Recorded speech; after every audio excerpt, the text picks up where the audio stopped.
Good morning, students. All right. I hope I'm audible. Please confirm that.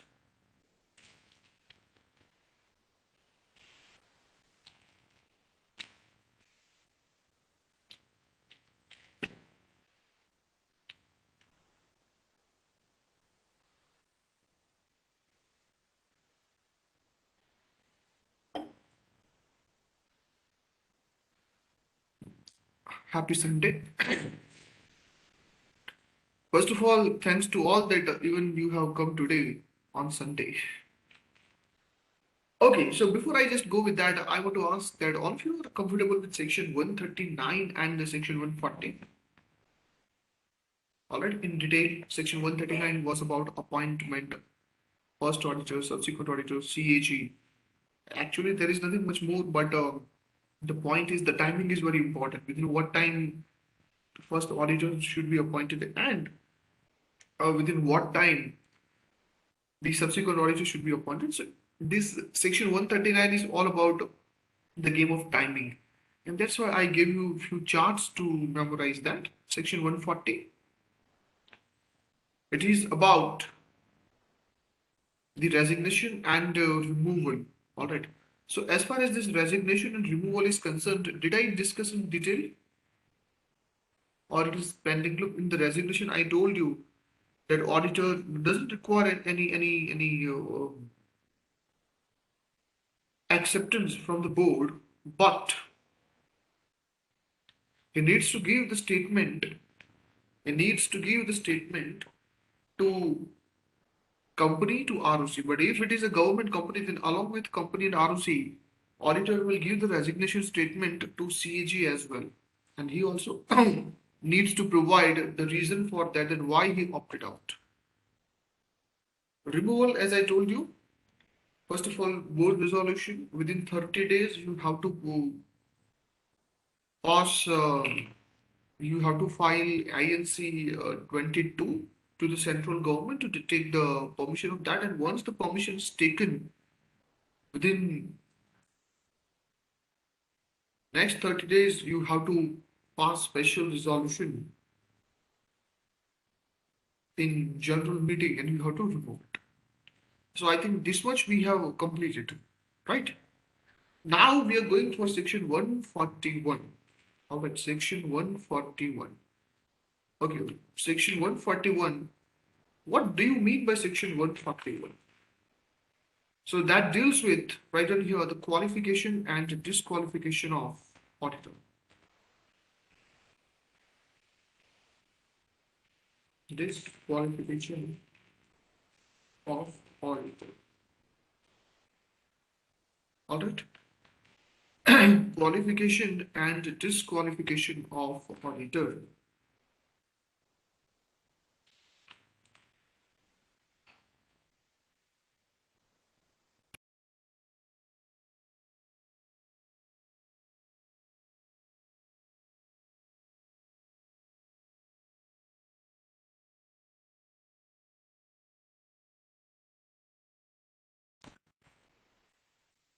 All right.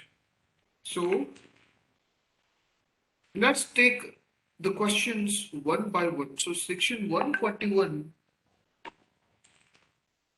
is categorized into these many parts, as you can check it here. First of all, as it is mentioned here, it is qualification. Right on the qualification. Qualification of auditor. After then, the next point we are going to go with is disqualifications.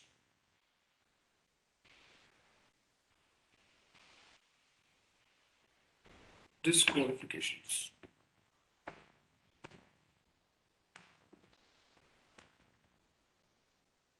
All right. Qualifications and these are the disqualifications. Just a second.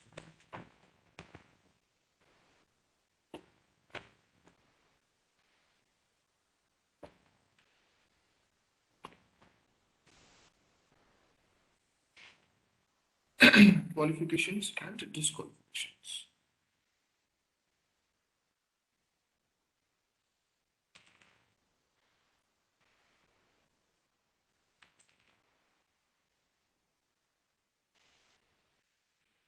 This qualification has these many parts. Write out further before we discuss one by one.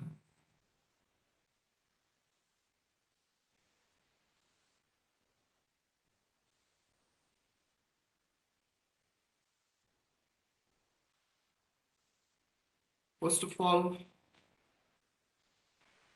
body corporate,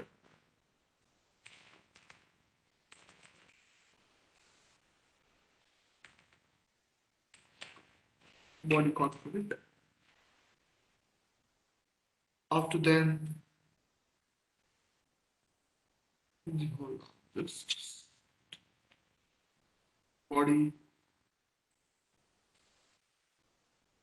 corporate. After then, we write down here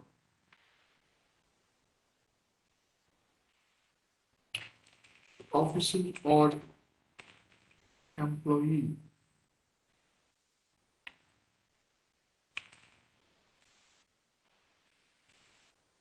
Actually, these qualifications are provided in these many parts. Section 141, subsection 3. And A, B, C, these all are the subclauses. So this is A point, this is B point. Okay, what exactly the rules are that I will tell you but later on. After then, C part,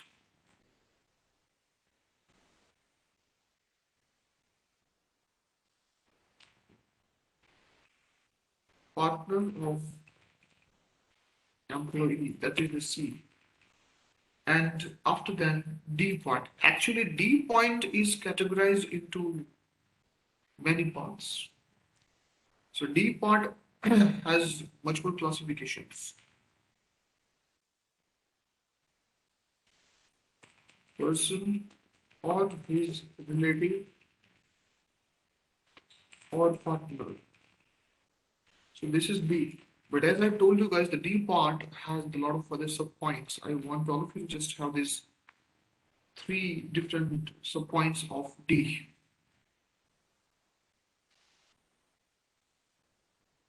Um,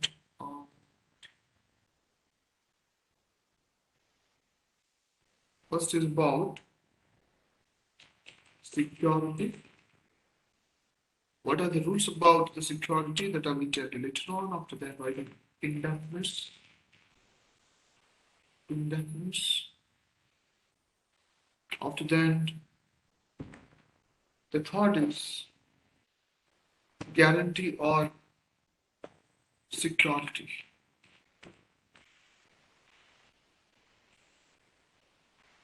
Guarantee or security. After that, E point here. Okay, here just it should be.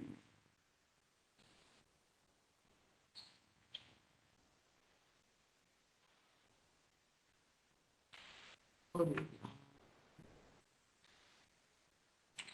Wait, there's some mistake. Second से हुआ. Ability वाला क्यों नहीं आया? Partner or his relative.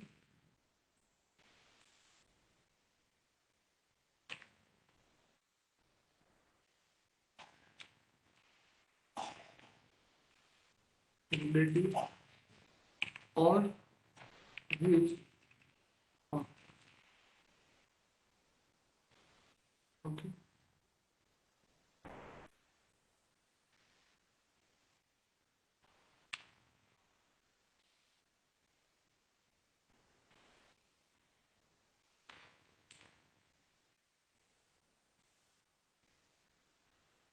This is actually point number 3 here.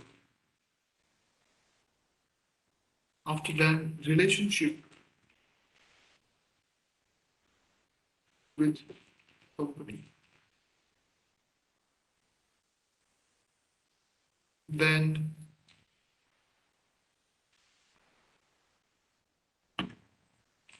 the relative is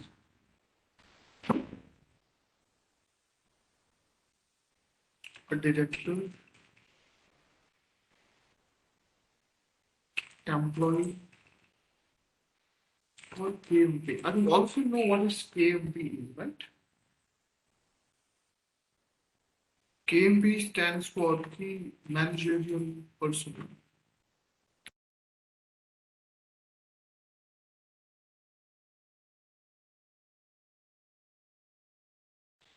Alright. After that, point number G here. Okay, here this is the part.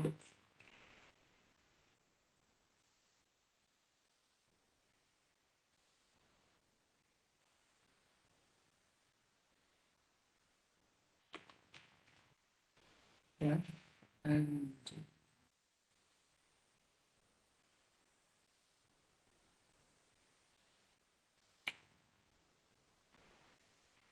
okay, holding more than 20 companies.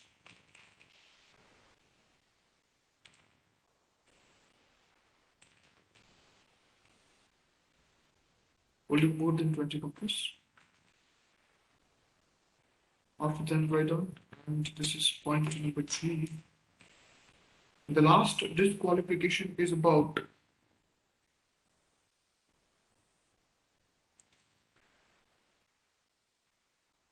convicted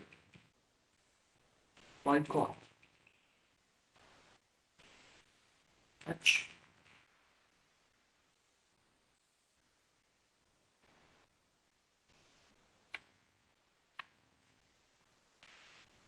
I.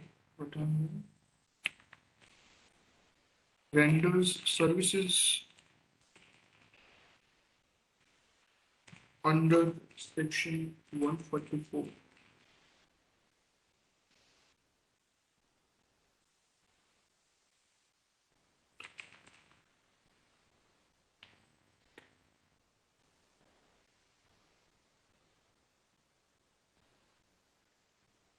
Okay, just a second.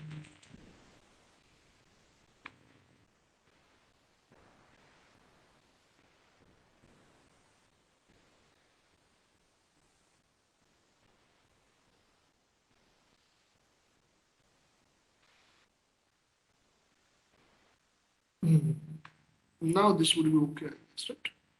Right? Copy this and type the word done.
I hope it is done. So now let's begin with the point here. Okay, so examination question number 1. Question number 1. Let's begin with that over here. is this?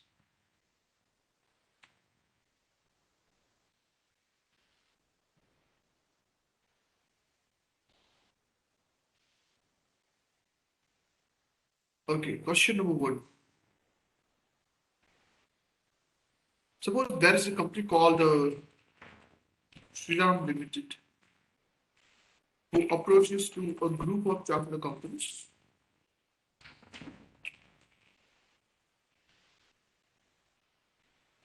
running a business in the name of running the business in the name of, let's say, KPGH and associates. The out in this KPGH and associates, what are the facts? The facts are going in this way that there are total 15 partners. 15 partners. Out of them, 10 are chartered accountants who are practicing in India.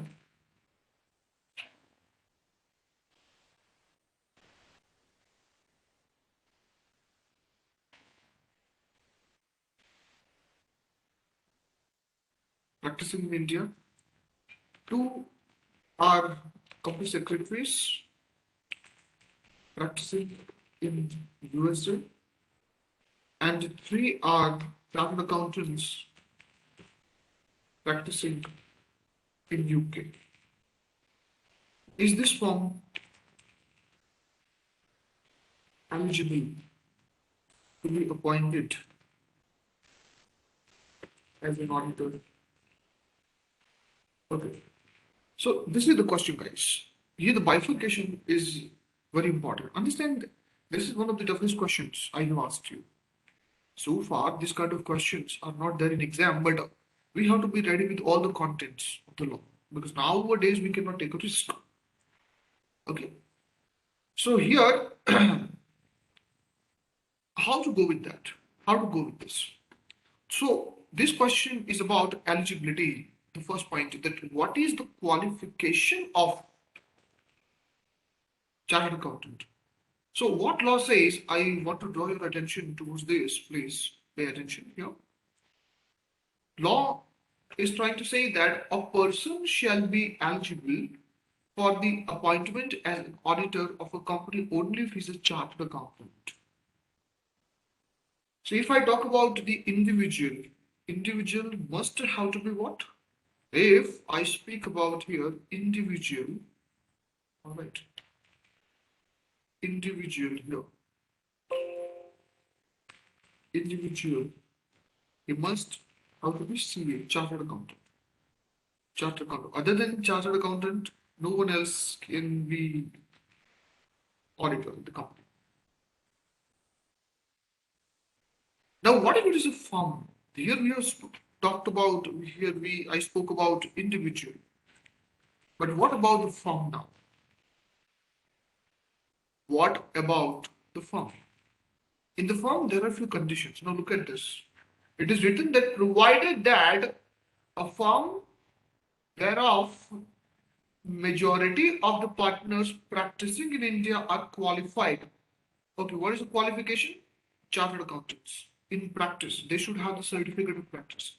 So if the majority of the partners are practicing in India are chartered accountants for appointment, can may be appointed by its firm named to be auditor of a company.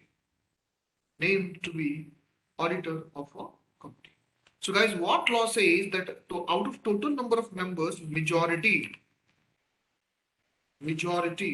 of the members must have to be what? Majority of the members कैसे होने चाहिए guys? They should be not only chartered accountants, but they must have a practice in India. If you are clear with this condition as it is written that majority of the partners practicing in India are qualified for the appointment and may be appointed by its firm name to be the auditor of a company. So what is the conclusion of this paragraph? So it is trying to say that all the partners do not require to be, all the partners not required to be, all the partners don't require to be chartered accountants. So there can be the group of professionals. Some of them may be lawyers, some of them may be company secretaries, some of them may be, chartered accountants, some of them may be CPAs, depends. But majority of them should be practicing in India as being chartered accountants. Okay. So if you come to this point now, yeah, look at the question. Total 15. So majority means 8. But it is written over here that 10 chartered accountants who are practicing in India, 2 are CS and 3 CA practicing in UK. So guys, whether the condition given under subsection 1, 141 subsection 1 here, condition as provided under section 141 subsection 1, is it satisfying or not here? What do you think about it? Is it satisfying or not here? Is it satisfying or not? And the answer will be,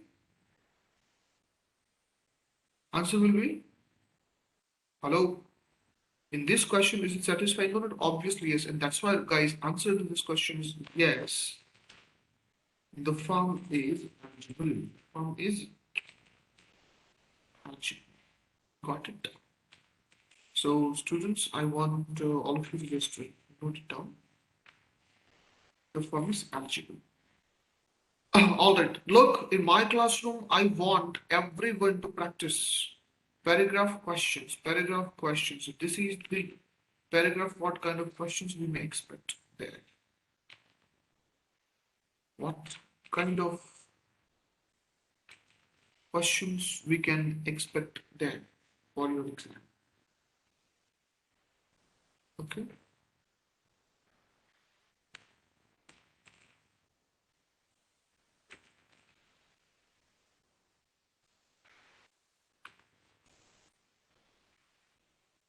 Okay. So let's go to the next question now. Now the question goes in this way that in the above question,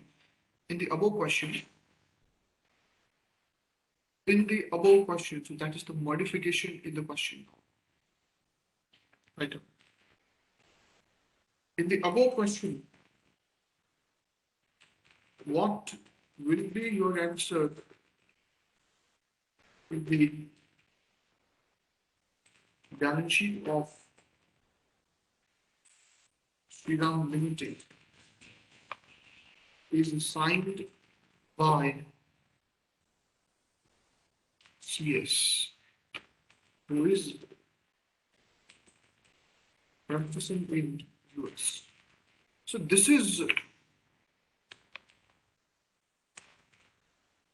a wonderful question. He says that here all of them are partners, but after auditing, signature is made by company secretary in practice. Signature is made by a company secretary in practice. So is it valid compliance? What am I trying to say? That it can be signed by anyone, or he must have to be only chartered accountant. What do you think about it?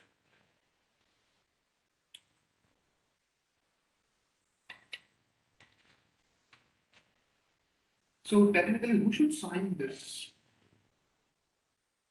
Who should sign this? That's the question. One and only CA. That's true, guys. Look at the second subsection number 2. Specifically, subsection number 2 is designed to give this power and to remove this confusion. It says that where a firm, including a limited liability partnership, is appointed as an auditor of a company, only the partners who are chartered accountants, chartered accountants. Now, what is the definition of chartered accountants? Look at my friend. This is the definition of chartered accountant. Section 2, subsection 17. It is written, what do you mean by chartered accountant? Chartered accountant means a chartered accountant as defined in clause B of subsection 1 of section 2 of the Chartered Accountants Act, who holds a valid certificate of practice under subsection 1 of section 6 of the CA Act.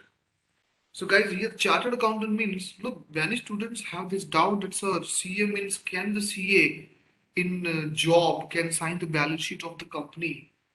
Now the point is, if you look at the section 141, just the word CA is mentioned. They have not given any reference about COP. But if you look at the section 2, subsection 17, here these people have clearly clarified that whenever we use the word chartered accountant in the whole act, we have to always consider with COP, that means certificate of practice.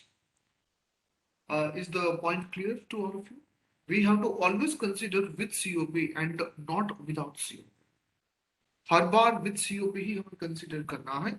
Without COP will not be entertained. Okay, fine. So after that, just look at this.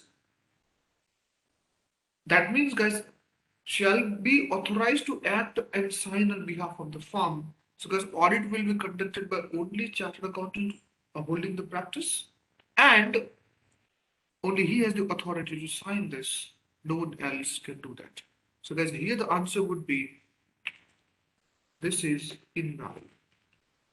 This is invalid. Only CA is allowed to act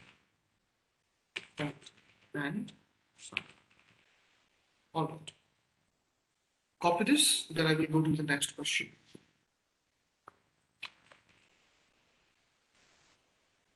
Copy this and then I will go to the next question.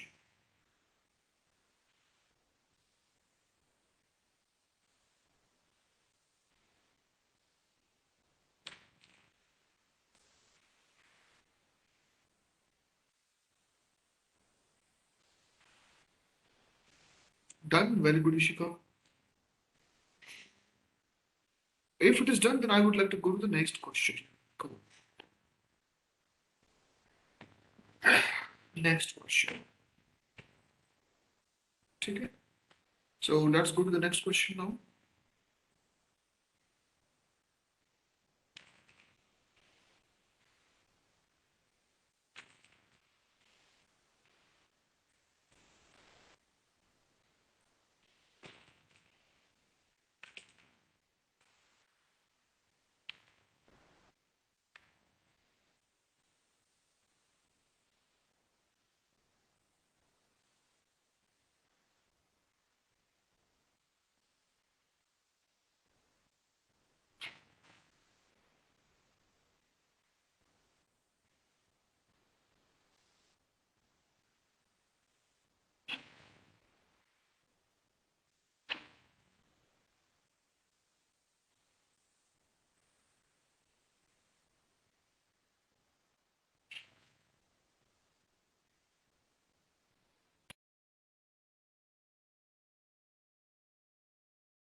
Just a second, guys. Just a second.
All right. So we can now just go with it. I'm sorry, there was just one small conversation with Bhavesh sir about this thing. Okay. So we can start with the question now. Yeah. All right.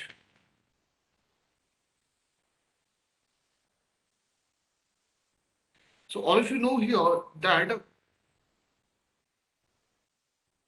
only chartered accountants would be eligible to go with that, isn't it? Fine. So let's go to the next question now. The question goes in this way. Suppose there is a company called Sonia Limited. And this company decides, this company decides here, Sonia Limited decides to appoint the auditor, and that's why she goes to group of auditor, you know, group of auditor, which is in the form of company.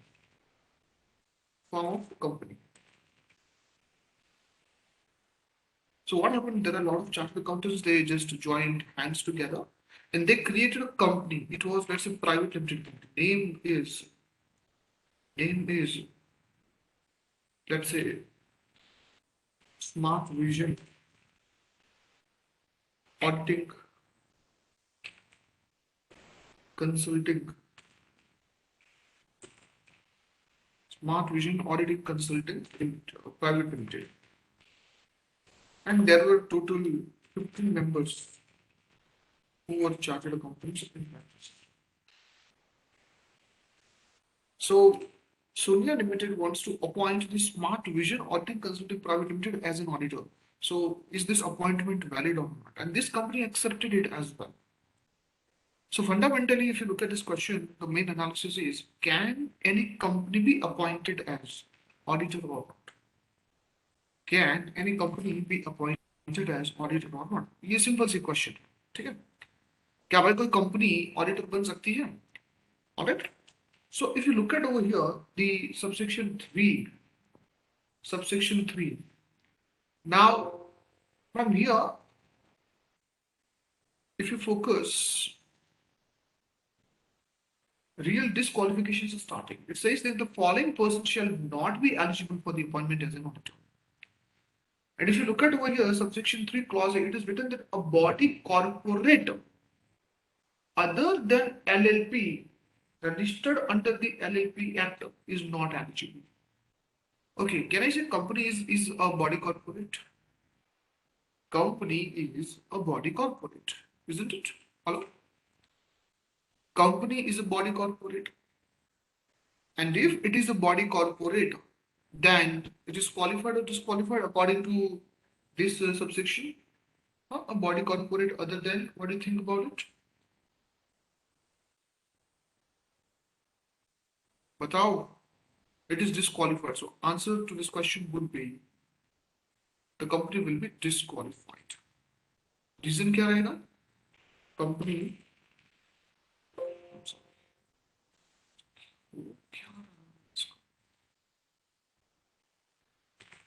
company shall be disqualified. Reason क्या है? It is a body corporate. It is a body corporate. It is a body corporate, which is not allowed. Okay, which body corporate is allowed by the law? Answer is only one body corporate is allowed. The name is what? LLP. Only LLP body corporate is allowed. Okay. So that's all about the question. I can go to the next question after this. Fine. So the question goes in this way. Right up here. In above question, Sonia Limited wants to appoint, let's say, Miss Ishika as auditor. Ishika is an employee working as accounting officer, working as an accounting officer. So is she qualified or not? Answer the question.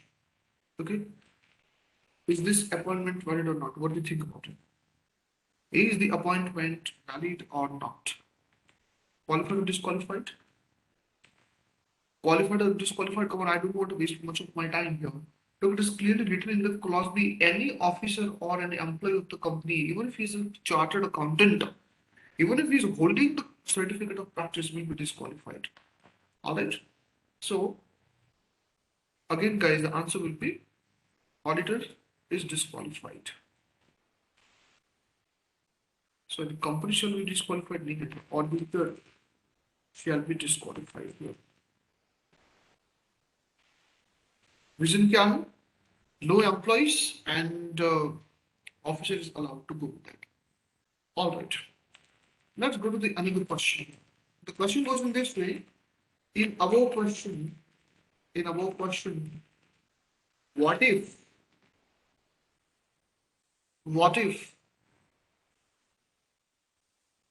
Mr. Prem is appointed? What if Mr. Prem is appointed as an auditor? Who is Mr. Prem is appointed as an auditor who is Mr. Prem is appointed as an auditor who is a partner of writer who is running CA firm with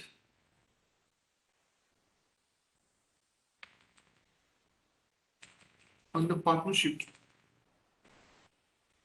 under partnership with Miss Ishika. Is the appointment valid now? Now look at this question. I think this question I can consider as a little bit a moderate question. Why? Because here if you look, Ishika, she's already employee of the company, right? Sonia Limited. And here, Ishika is not approached. But who is approached? Partner of Ishika is approached. So here my question is, if any person is a partner of officer of the company, any person who is a partner of employee of the company, and company appoints that partner, so auditor will be qualified or disqualified to be appointed to for that company. For that company, look at that company. All the times I will tell you for that company. What will be answer? What will be answer? Answer will be auditor shall be disqualified. Right? Auditor shall be disqualified. Why? Look at the reason.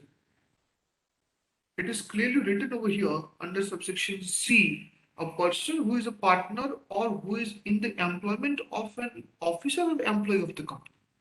So any employee of the employer or any partner of the employee is also disqualified under subsection 3 of section 141. Alright. Note it down till this, guys, all the questions, and then I will go to the point number D, which is going to be a little bit lengthy in this question. Go on, do it fast. Do it fast. Okay, can anyone tell me, okay, Sriram, what if it happens that the employee is a secret or dormant partner to the auditor of a company? Whatever. Sriram, understand the logic of all these provisions. Do you know what are the logics of all these provisions? Logic क्या है इन सभी provisions का? Logic क्या है? You tell me, if anyone who is a partner of the employee of the company, can I say there's a conflict of interest? Because if partner has detected something substantial which is fraudulent in the company, company can tell to the employee, and employee can create the pressure on the partner not to report certain frauds. Do you agree with that? So in order to just maintain the integrity and the independency, what law wants is you should not have any relation with the company. If it is found that by anyhow you are associated with the company or you have a little bit interest in the company, you are disqualified. Here, interest law wants to ensure is whether direct interest or indirect interest. In both the cases, law wants that you will be disqualified. That's all. कोई लफड़ा ही नहीं चाहिए. We don't want any kind of relation with the company because we know that if relation is found, then what kind of game you can play, wrong certifications and lot of other games you can play. So law does not want it technically. Law को वो करना ही चाहिए कुछ भी हो जाए. That is why this subsection is provided here. All right, good. After then, let's go to the next question. Is it clear till this? Hello, is it clear till this? Okay. Now the next question is going very much interesting here. Actually, I want to go with a couple of questions. So it is going to be a very much giant question. Write down giant question. Suppose there is a company called Shruti Limited.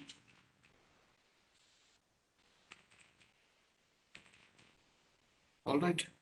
And this company appointed Mr. Sriram as auditor. Okay. Appointed.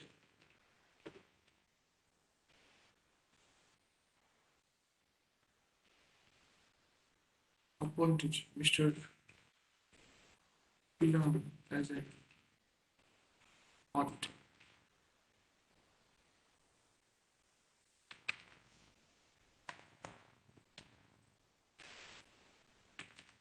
Appointed Sriram as an auditor. Okay. Now facts about. Okay, sorry, not Sriram. Let me tell you. Uh,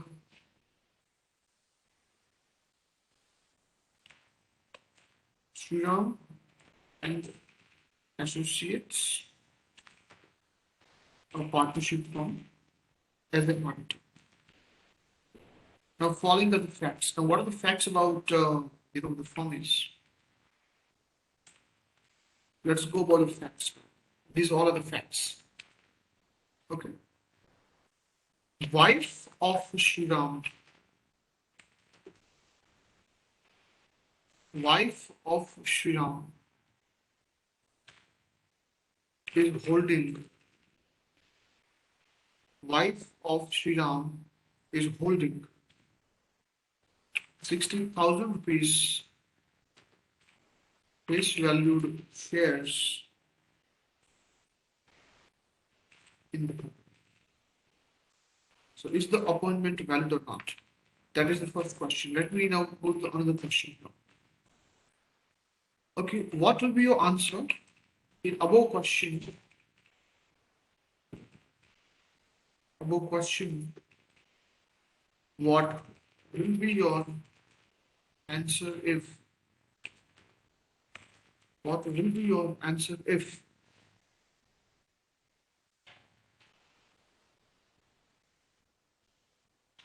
only Sriram is holding 100 rupees shares in the company?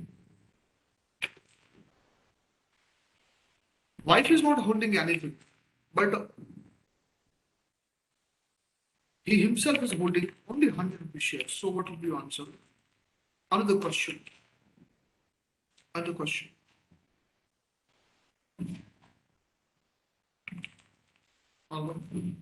So same facts I want to just copy here. So wife of Sriram now holding 120,000 rupees face value. Or 125,000 rupees face value shares in the company. Alright. Another question is,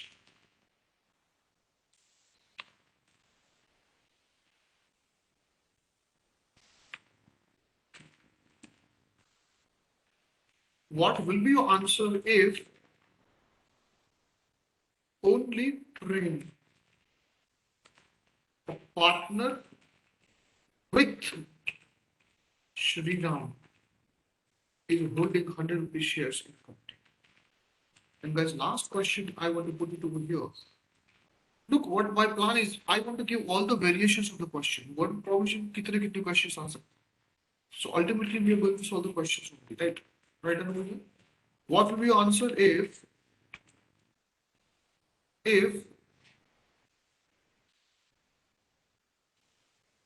only only Ram,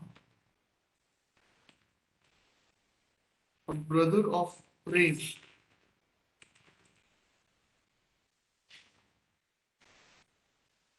is holding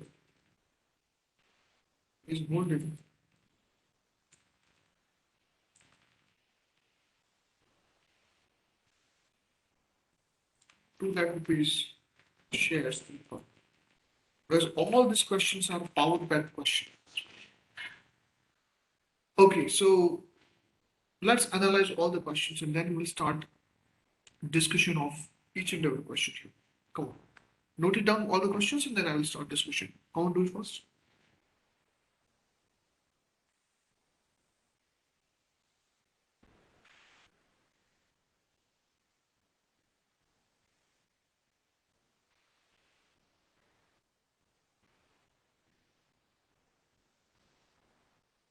Time over done, guys. When it is done, come on.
Thank you, Sriram. Sony and okay, all of you have done that. Good. So, okay, let's observe the pattern of all the questions, guys. If you look at it, this question is about the shares. Shares means the security. So, this disqualification wants to point about that what if one auditor is holding some security in the company? What if the any relative of the auditor is holding any security in the company? What if what if any partner is holding the security in the company? And what if any relative of partner is holding any security in the company? So law has given one limit of the security. Are you getting me? Law has provided limit of the security. Actually, you won't believe these questions can be multiplied by 5. So there can be total 25 combinations of questions for your exam. Why I am saying 25? I will tell you. The term company. Look, the same question I can repeat. What if the shares are not held in Shruti Limited, but it is held in holding of Shruti Limited? That can be the another point of questions. So all these 6 or 5 questions I can repeat by taking the holding of Shruti Limited. All the 5 patterns. Are you getting me? The same question I can ask about the subsidiary company. What if the relative of auditor has held 60,000 rupees face value shares not in the company but under the subsidiary of the company or associate of the company or another subsidiaries of the holding company? Are you getting me? So this question can be expanded in much more ways. So I may have 25 combinations of the questions here. All right. So do you want to now get to know just one shortcut key to remember all 25 questions? Hello? Come on, guys. The key is only the provision, right? If we just look into the provision, what it says. Now look at it. All these 25 questions can be answered by looking at this. What is written over here? Point number 1. A person who himself or his relative or his partner. So for this is applicable to 3 person, his relative or partner. Now if you look at the language, tell me one thing guys, pakka wala. Relative of partner is included here or not? Relative of partner is included in this point? बताओ? Whether relative of partners is included here or not. If you can read this, no, no, it is written that who or who is relative. That means auditor who's signing the balance sheet and his relative. Partner is mentioned, but partners' relatives are not mentioned. Are you able to see the structure of the section 141, subsection 3 and clause D? Subclause 1. Are you able to see this? Guys, this structure is very important. To write down the note that under section 141, subsection 3, write down the note guys. Note लिखो जल्दी से चलो. 141, subsection 3, clause D and subclause 1. Relative of partners are not included. Relative of partner of the auditor is not included.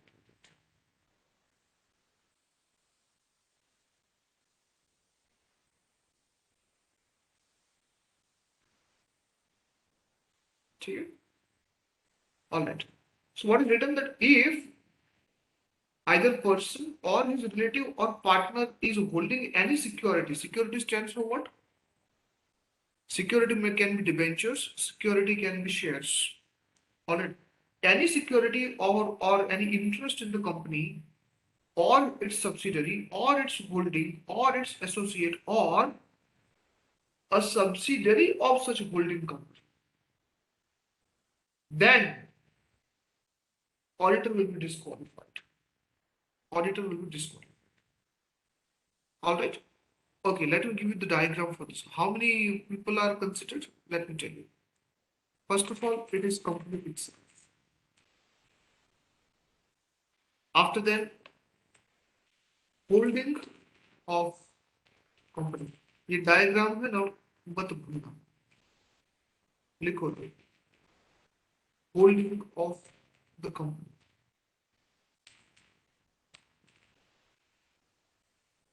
ठीक है।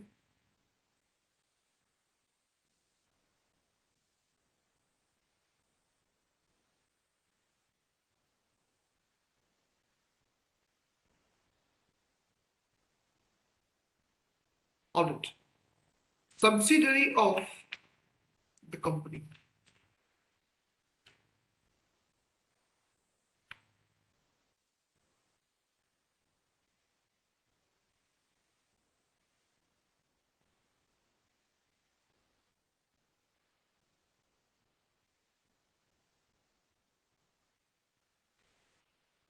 After then, associate,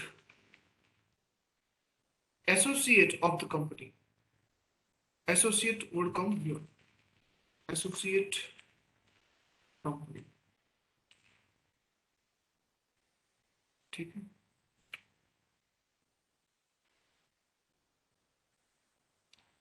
But this is very interesting that not only till this, it says that other subsidiaries of the holding company. That means the sister concern I'm talking about here. That means subsidiaries of holding of H means the holding I'm talking about. Okay? Or rather, you can take it in this that subsidiaries of holding. Okay. Now, how to point it out? Shall we go with this?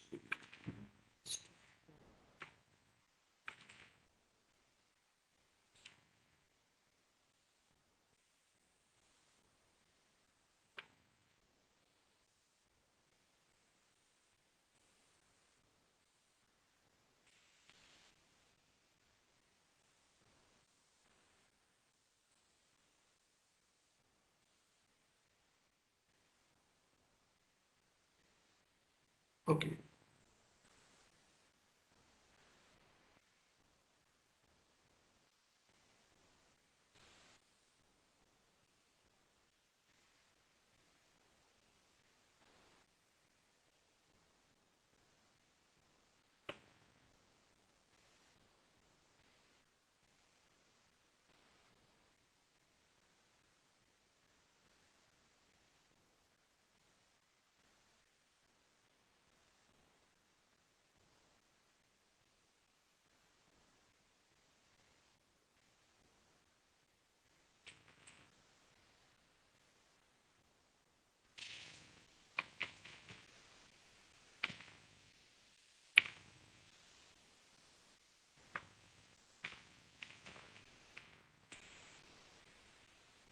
Note it down, guys, and time to put done. So we are talking about these many companies.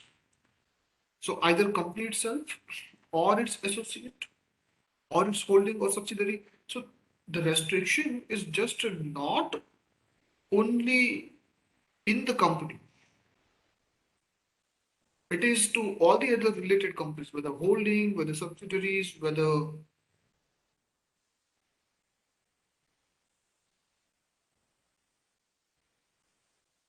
guys, are you getting me? What am I trying to say? Hello,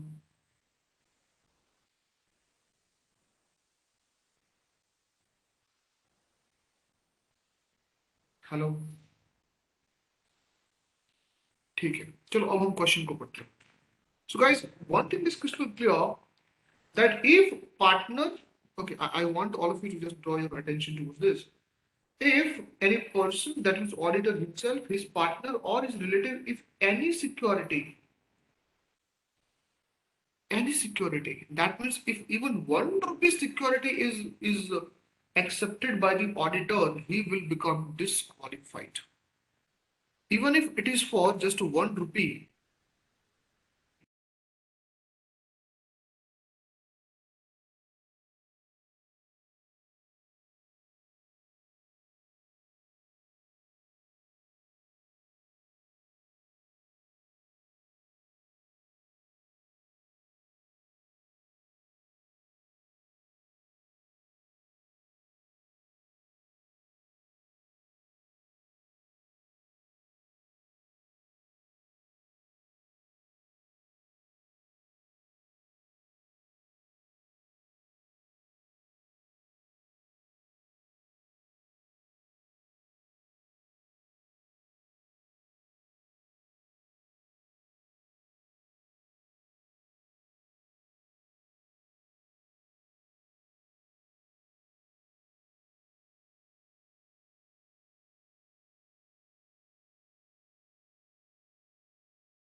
hello hello. 5 minute से भजन गा रहा हूँ, कोई कुछ answer ही नहीं दे रहा। वाह। Am I Audible?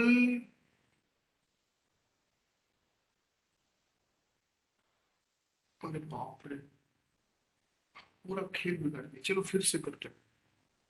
Here it is written 1000, but if you look at the rules, it is written 1 lakh rupees. So while calculating the sums of law about the security of the auditor or relative or the partner, no, relative to the partners are not mentioned, so don't get confused in that, okay? My point is, my point is that while calculating, should we consider 1000 or 1 lakh? Provision says 1000, but at the same time, it says that or any other sum as may be prescribed. So, what is the new prescription provided under the rules? If you look at the rule number 10, it is clearly written that for this subsection, relative of an auditor will hold securities in the company of face value not exceeding rupees 1 lakh. So, 1000 versus 1 lakh, what we will consider? Answer the question.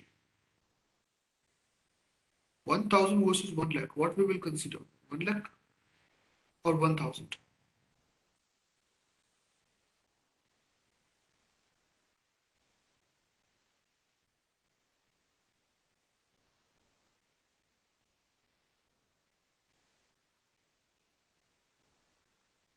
बताओ हम क्या consider करेंगे? 1000 or 1? Okay, now am I audible? Still nobody is replying. Wow. अरे simple सा question है, law यहाँ पे ये कहता है कि 1000 face value, provision says, or any other sum as will be prescribed. Are you able to see this?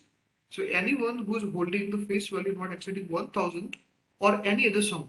So 1000 or any other sum is 1 lakh. What to be taken?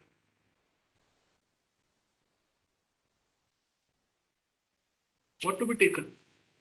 Understand 1000 was there when rules were not prescribed. As the rules are prescribed, we will take the 1 lakh rupees. So guys, while solving the questions, we people will not take, we people will not take 1000, people will take 1 lakh rupees. Is it clear? It is written that not exceeding rupees 1 lakh. So relatives, relatives can go up to 1 lakh rupees. So I hope now this provision is clear. Now we can start solving the question. So Shruti Limited appointed Sriram and associate firm, a partnership firm as an auditor. Wife of Sriram is holding 60,000 rupees face value shares in the company. Guys, tell me whether this appointment is valid or not. So if you look at the security, wife, okay, so wife comes under what? Relative, obviously yes. So relative of auditor is holding up to 60,000 rupees face value. Okay, how much is allowed maximum? Tell me. How much is allowed maximum? Only 1 lakh rupees. So is this appointment valid or invalid? Come on. It is valid. The reason is it is within 1 lakh rupees. Alright? Right of right here. So this appointment is valid. This appointment is valid. Next question, what is written over here? It says that what will be answered if Sriram is holding 100 rupees shares in the company? What will be the answer here? Okay, that 1 lakh rupees limit is available for auditor or it is available only for relatives? That 1 lakh rupees limit is for everyone or only for relatives? Again, I want to draw your attention towards this. If you look at this, it is clearly written that it is available only and only to. Look at what is written, that a relative of an auditor may hold up to 1 lakh. So guys, auditor, if holding even a 1 rupees security, he is disqualified. Alright, so here it is 100 rupees. So what will be the answer here? Disqualified. Auditor is disqualified. Disqualified. Alright. This question is very interesting. What it says? Wife of Sriram is holding 1,25,000 rupees face value shares in the company. What is your answer? Guys, this is one of the toughest questions I would like to take here. Toughest question. Why tough? I will tell you. So, mark it very important for an exam. Okay, ये tough वाला question. Valid or not valid? So most of you will say, sir, it's not valid. Simple. Maximum 1 lakh is allowed. She is holding uh, 1,25,000 rupees face value shares in the company. So obviously it is not allowed. Now look at here. Look at here. Even this rule, 1 lakh has one exception. Where it is written? Okay. If you come to the rules here, no doubt 1 lakh rupees is given, but after then there is a proviso. Proviso means the exception. So the moment when it is written provided, these words provided, these are all are the exceptions to the above rules. So above rule says 1 lakh. That means you are disqualified. But provided further that in the event of an acquiring any security or interest by a relative above the threshold prescribed limit, the law has given certain time. What time is given?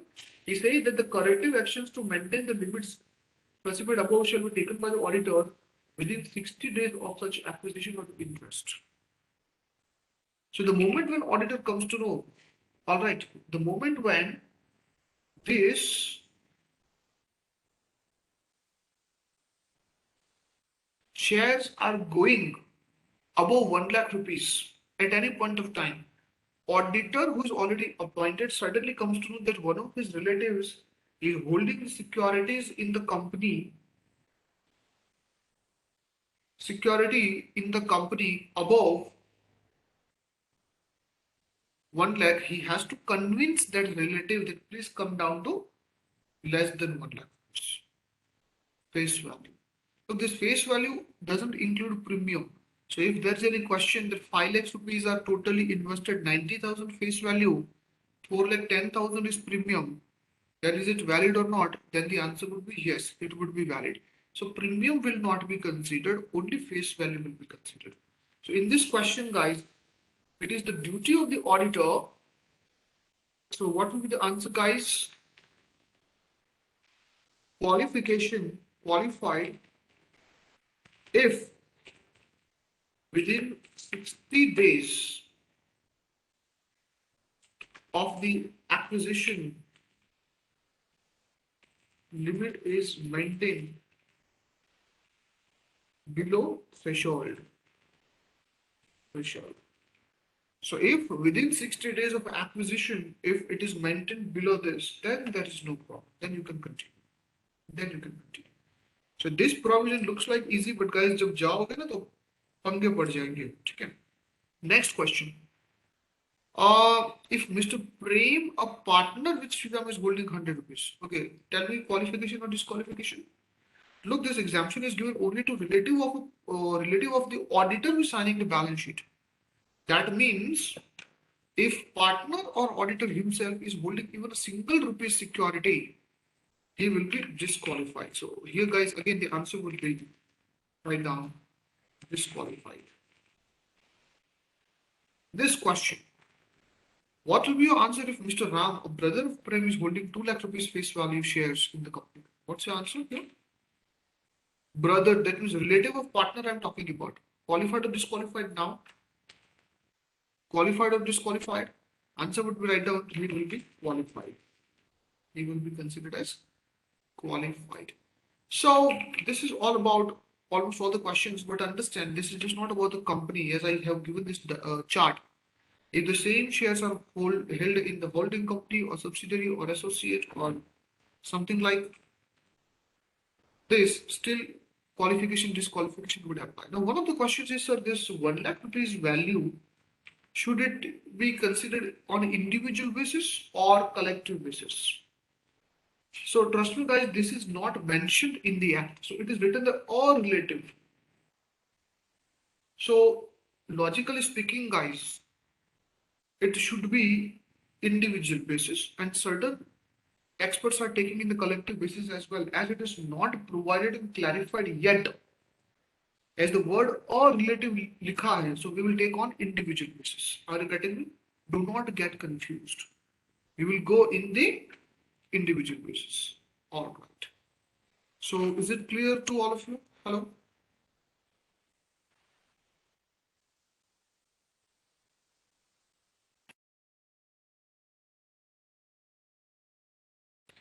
So we have learned just one part over here, and that part is section 143, subsection 3, sorry, 141, subsection 3, clause D, and we have just learned the first subclause. Still two more are going to go with. But don't worry, after having this much explanation, I don't think so. I need to go with the more repetition of the same thing. Now, another point you will be able to understand easily. But before I go to the point, that means the clause number two, let's go with the question. ठीक है? But इसको note कर लो पूरा. एक बार note हो जाए तो type the word done. I hope it is done, but still I want to give you the time for that. Thank you, Ishika. Thank you, Sony.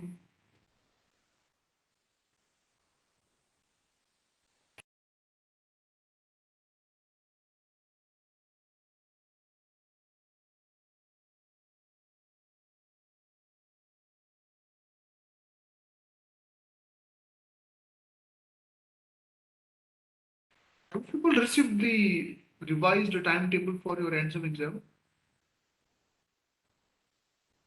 Revised timetable for, okay.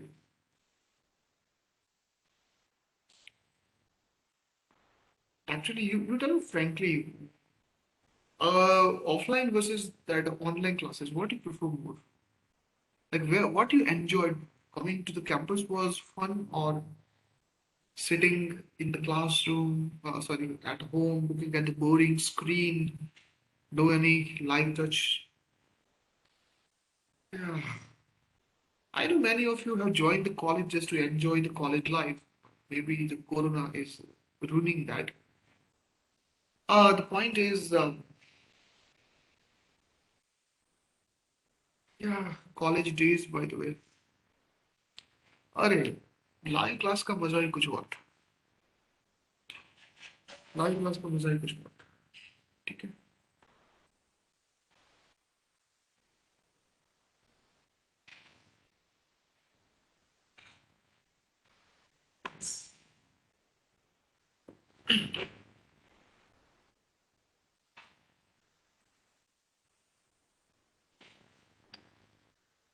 When will we have offline classes, sir? Shruti, it's a good question. What my plan is now, I have to ask Goddess Corona that, hey, Goddess Corona, please now stop. We have suffered a lot, not only in the terms of the life, but in the terms of education as well. And please don't stop us developing our nation. Please, now you go to your home. Let us do. So schools from 1st to 9th are getting open tomorrow. That's what I'm surprised because you people are much more mature than that. If schools are getting open, they should not have any problem for opening the colleges. So let's see, maybe in this week they should get some notification with that regards. I think many of you have already gone to your hometown, right? So if the Kangaroo is running on 9th, so we are expecting our main campus also running from 9, I think.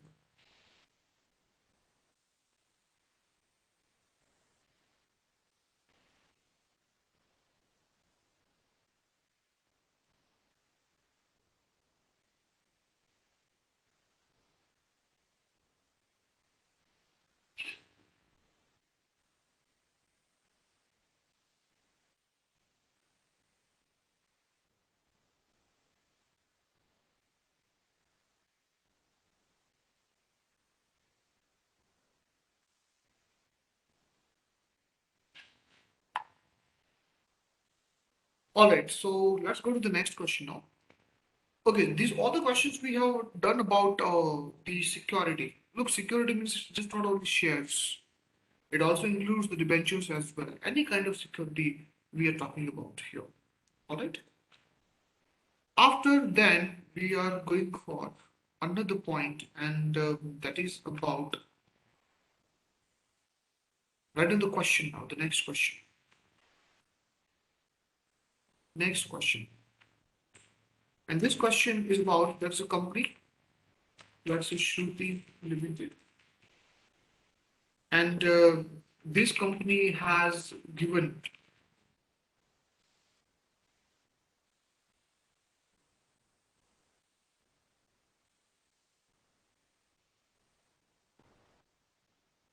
2 lakh rupees loan to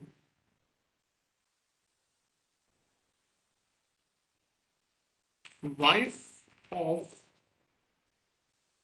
Mr. Prem.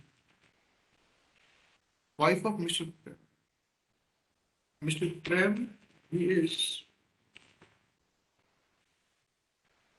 is appointed as an auditor of the company under section 139. So answer whether is this appointment valid or not. So basically fundamentally we are talking about now indebtedness. Indebtedness. So कुछ नहीं है, we have just again guys we have to follow the same model. ये model पूरा उधर ही आएगा. This will just not about the same company. It can be in any company. So this model will come in all the questions up to these three clause. So what subclause 2 is trying to say? It says that auditor will be disqualified if he is indebted or his relative is indebted or his partner is indebted to the company or subsidiary or holding or associate company in excess of the amount as may be prescribed. So guys, if you know that what is the excess amount, then this question can easily be solved by you. So simply click on this rules. Look at the sub rule number 2, main rule is 10. It is written that a person who or whose relative or a partner is indebted to the company or its subsidiary, associate or a subsidiary of such holding company in excess of rupees 5 lakhs shall not be eligible for the appointment. So guys, you tell me what is the limit given over here? The limit given over here, it is 2 lakhs, but allow is 5 lakhs. So is this appointment valid or not valid? Answer would be. Is this appointment valid or not valid? So answer would be qualified. Because 2 lakh rupees low, indebtedness is less than rupees 5 lakhs. Okay. After that, we are going towards the next point.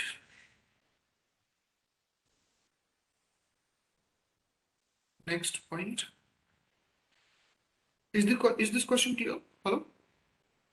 Is this question clear? Is this question clear? Why people are hesitating in typing? अरे ये मेरे को judgment देता. Do you know what? While you are traveling in a ship, the captain of ship take all the decisions based on a compass. You know what compass is, right? That compass is actually gives him the idea about the direction, where to go, where not to go, like this. This chat box is my compass. Okay, I think I can't explain the need of my this chat box better than this. So this is a compass. If you can consider me as a captain of this ship, of this lecture ship particularly, of course, then I can't take judgment if okay, I think you're smart enough to understand what am I trying to say exactly. All right, then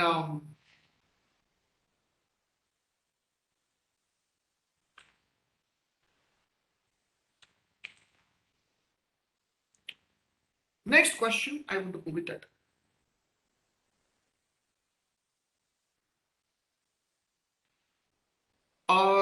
This question can be the very tricky question, guys. This question is very tricky question. Understand? What it says that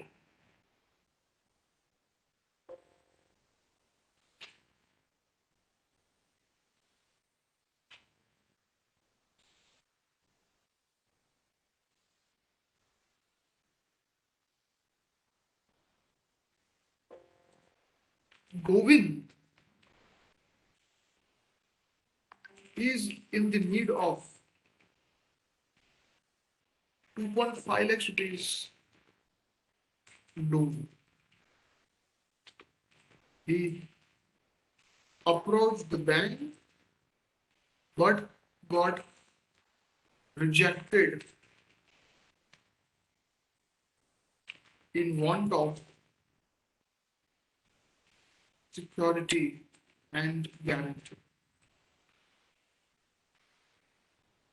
Alright, so Mr. Govind goes to take the loan, but his application got rejected because it doesn't have the sufficient security and the guarantee. Alright, he requested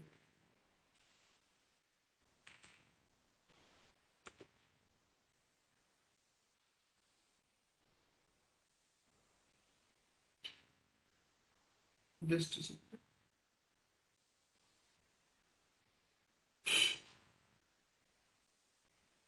It's not approaching the bank. Okay, let me take the bank means here HDFC Bank Limited. He requested his friend, Mr. Shriram, to give the guarantee, to be the guarantor, to give the guarantee, to give the guarantee. Shriram Pandale. Shriram is appointed as an auditor of HDFC Bank Limited. Is this appointment valid? मजा आ गया कितना घुमा फिरा के question दिया all right complete the question is one of the great questions I will say one of the great questions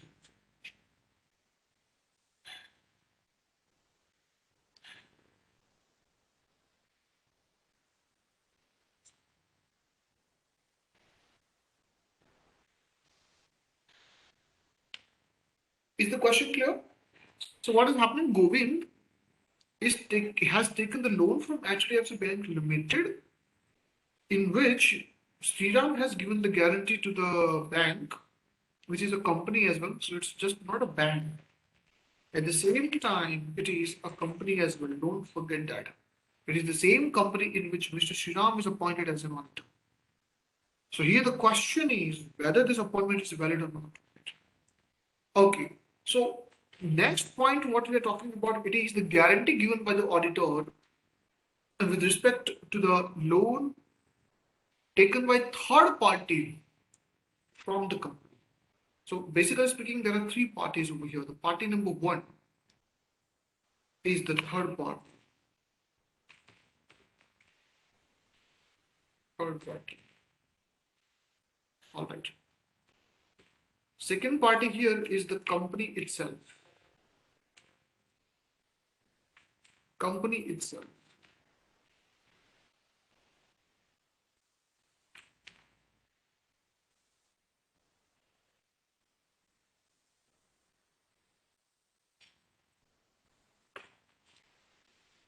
Company itself.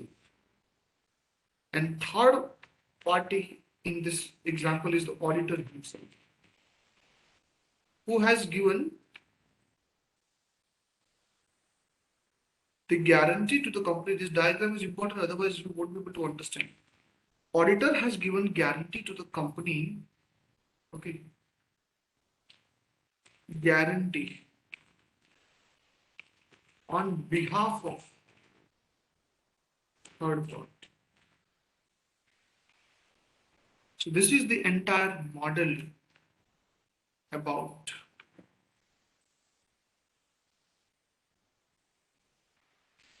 the explanation.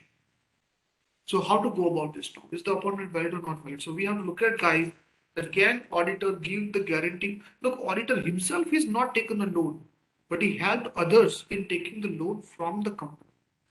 From the company. Right now, can I say it is the contingent liability of the auditor? Can I say it is the contingent liability for the auditor? Answer the question. Can I say it is the contingent liability of the auditor? Of course, yes, it is the contingent liability. Because right now, auditor is not liable, but if the third party, who is Mr. Govind in this example, if he fails to pay amount to the company, can I say that in future he can become auditor? Answer the question. In future, he can become liable. In future, auditor can become liable. Is it true? Yeah, in future he may be liable. So, in future, if he can be considered as liable, can I say this guarantee can become the hurdle for his independency? Huh?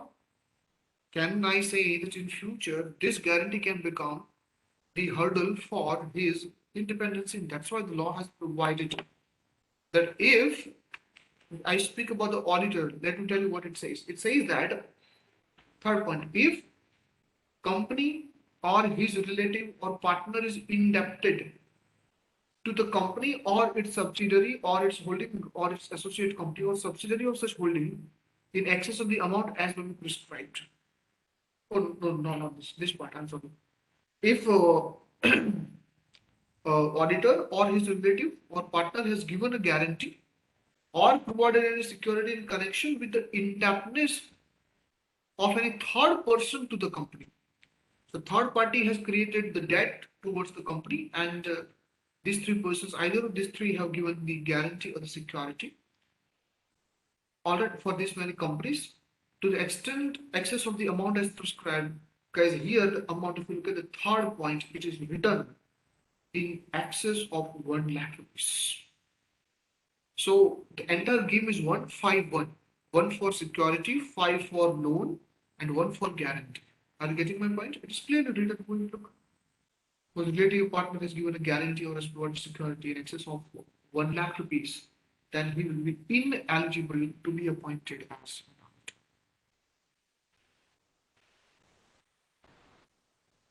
Hey guys, is it clear to all of you? Hello? I hope it is clear.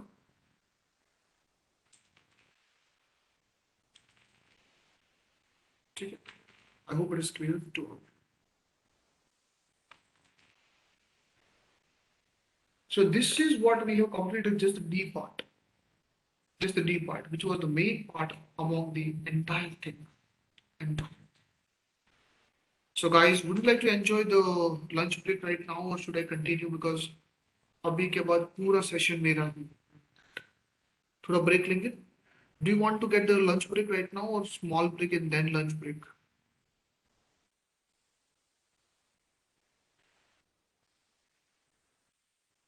एक 5 minute ले लेंगे आप. 5 minutes. 5 minutes break. ठीक है. थोड़ा freshen up हो जाए. Okay. Are you people? या small break. 5 minutes ago, 5 or 10 minutes max. Just freshen up, have some tea and coffee, and yeah, lunch break I will give at somewhere around 2 o'clock. 2 बजे दूंगा. 2 to 3 or 2 to 2:45 will be the lunch break. If you want to eat something, so right now you have it.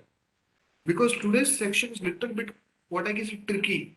So I have to unfold all the layers of this section by quoting the question. ठीक है.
I am audible, students.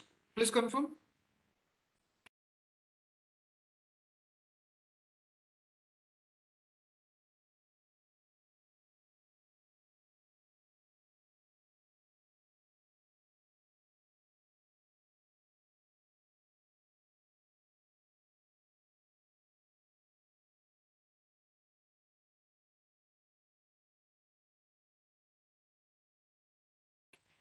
So now we are going towards the new question about this. So you see, we completed this D part, right? After that, let's go to the next question. The next question goes in this way, right on. Next question here. Suppose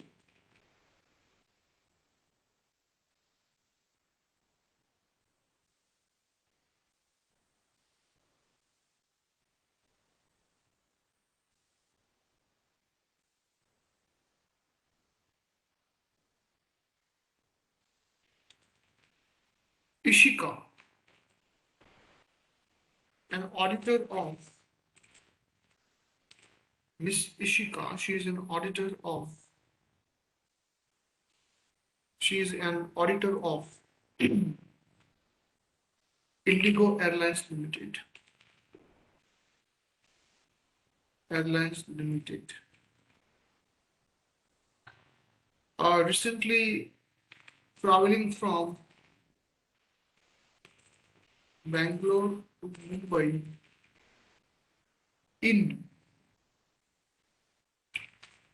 Indigo Airlines. As she is using the service of Indigo Airlines, is she qualified or disqualified? Answer the question. This is only the question. That is, Ishika has been auditor of the Indigo Airlines Limited. If she is using the services of Indigo Airlines, is she qualified or not qualified? Now, many of you may be thinking, sir, what kind of stupid question it is? Obviously, she is qualified because using the service, how can anyone make anyone disqualified on that? अब इसकी वजह से आप disqualified कैसे कर सकते हैं? Milan, I can see the two mobile phones. Okay, yes, now it's fine. All right. So how it can be disqualified? Look, I'm not saying. Look at the point number E. It is written that a person or a firm who whether directly or directly has any business relationship. Now you tell me, guys, buying the goods, buying the service, isn't it business relationship? When I speak about business relationship, it means we are talking about the contract. We are talking about the contract. So if any auditor has any contract with the company, then he would be considered as disqualified. That's I'm not saying anything. This rule is saying anything.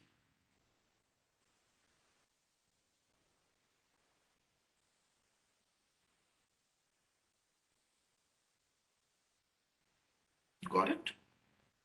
And look at the restrictions. What it says that company, its subsidiaries, its holding or its associate, or subsidiary of such holding or associate company of such nature. So what do you mean by associate of such nature means? Now this is actually very broad. I don't know why these people have given the associate word over here. Let me tell you what is the actually the clarification over here.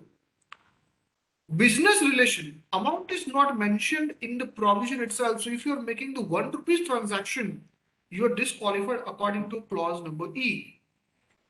But that doesn't make sense. It is what kind of argument that if I'm, let's say, buying 4 rupees Parle G, the moment I bought 4 rupees Parle G, I'm disqualified to be appointed as an auditor in Parle G. So that is unfair, isn't it? That is why here you look at the rule number 4 here. It has given the definition of business relationship.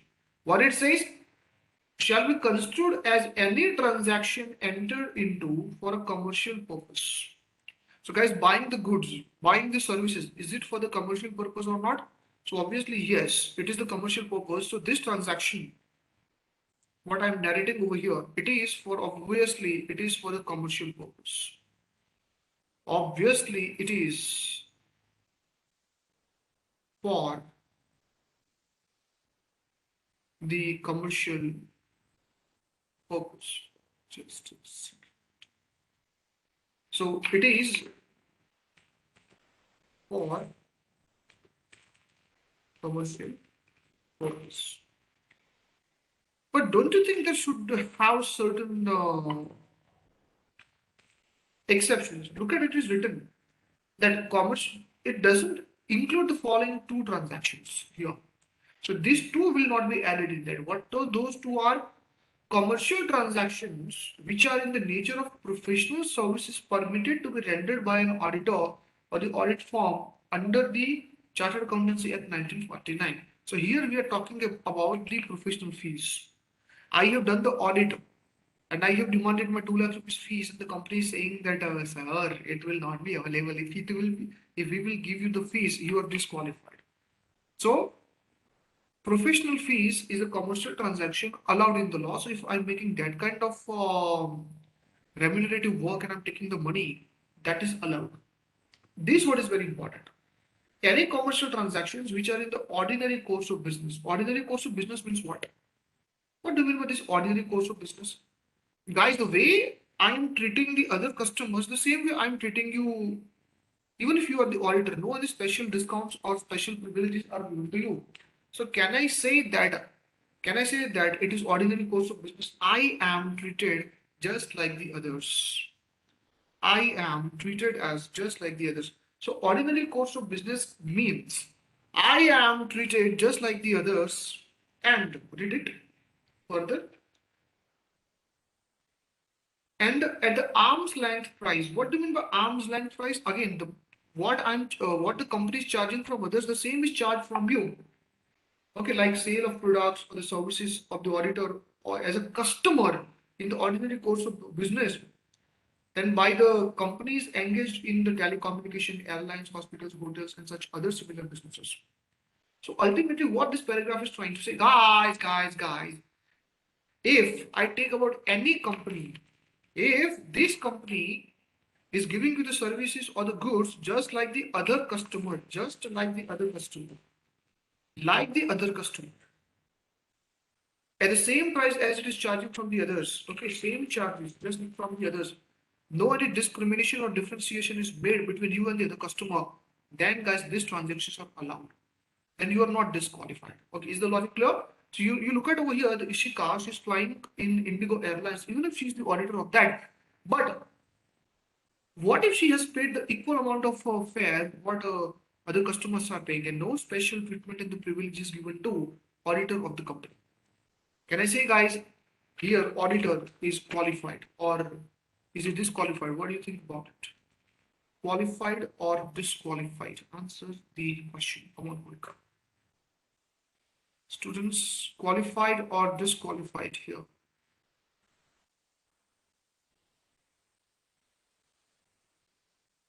Answer will be, he will be considered as qualified. So here the answer would be he will be qualified. Right on. He will be qualified. Will be considered as qualified. Fine. Again, I want all of you guys, any professional fees or the contract you are entering for the services of the chartered accountancy, that is not a commercial transaction, that is not a business relationship. And any normal transaction you made just like the other customer charging the same amount just like the others, enjoying the same discounts just like the others, then you are not ineligible. You are eligible. Okay? All right.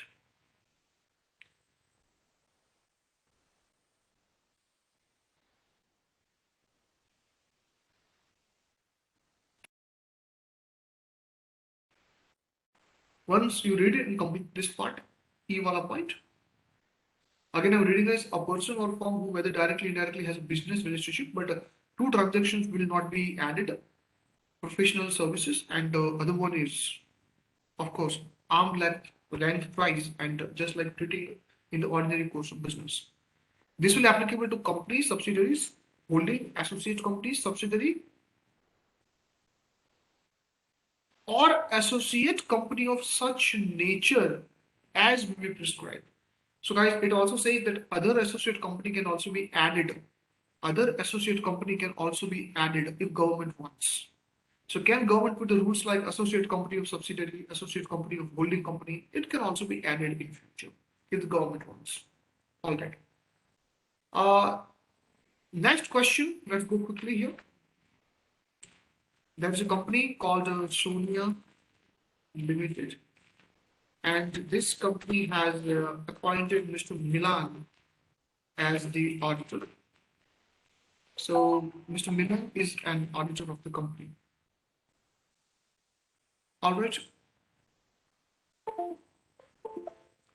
But Mr. Gilan,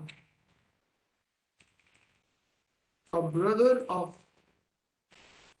Milan, is a director over there. This is why he got it. To tell me if my own brother is a director in the company, will I be able to give my honest opinion about the company's financial statements?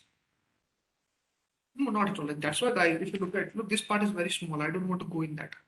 It is simply saying that any person whose relative is a director, or either is in the employment of the company, or is as a director or a key managerial personnel. Key managerial personnel means CEO, CFO, managing director, chief operating officers, like that. So if he's working as a key managerial personnel, then I'm disqualified. So guys, what would be answer? Qualified or disqualified in this question?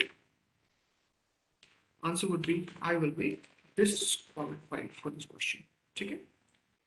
So F point, nothing much to go in that.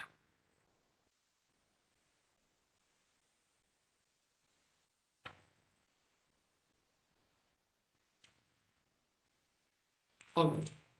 This part is very interesting. It says that let's take these questions. Two questions I will to run simultaneously here.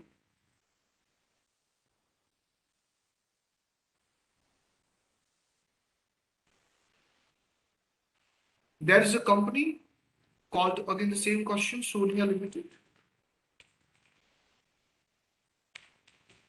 Sonia Limited appointed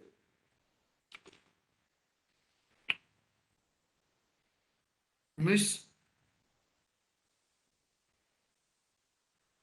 Shruti as the auditor.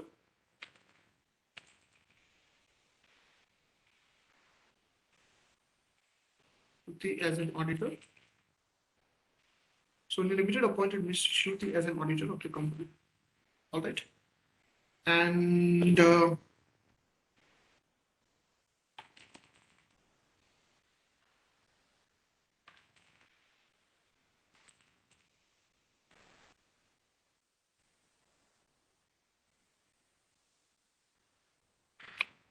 Miss Shruti is also working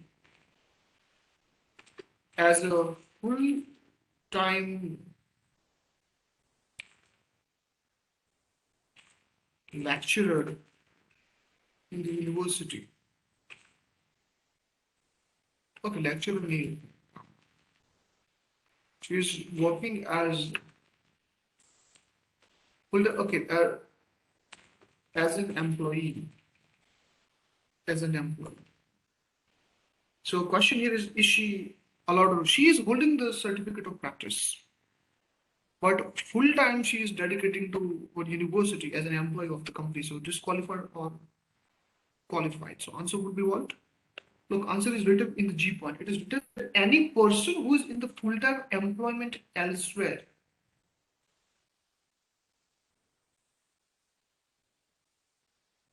Full time. If you are giving your 100% time to some other business, will you be able to justify the audit? That's my question. Will you be able to justify your audit? क्या आप अपने audit को justify कर पाओगे? Will you be able to justify? Sonia says yes. If 9 o'clock from 9 to 7 whole time I'm giving to my job, will I be able to complete the audit assignment of the company? Where again the same expertise.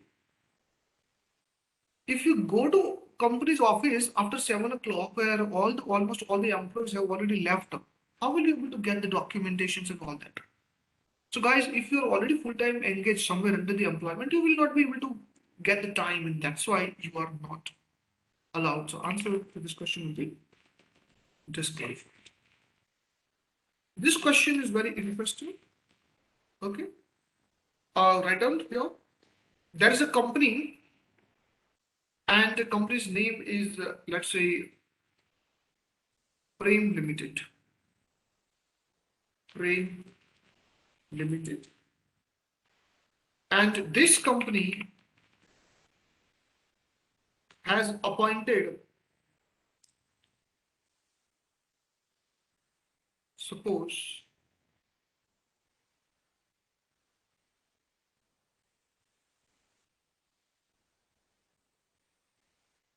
Mr. Milan as the auditor of the company,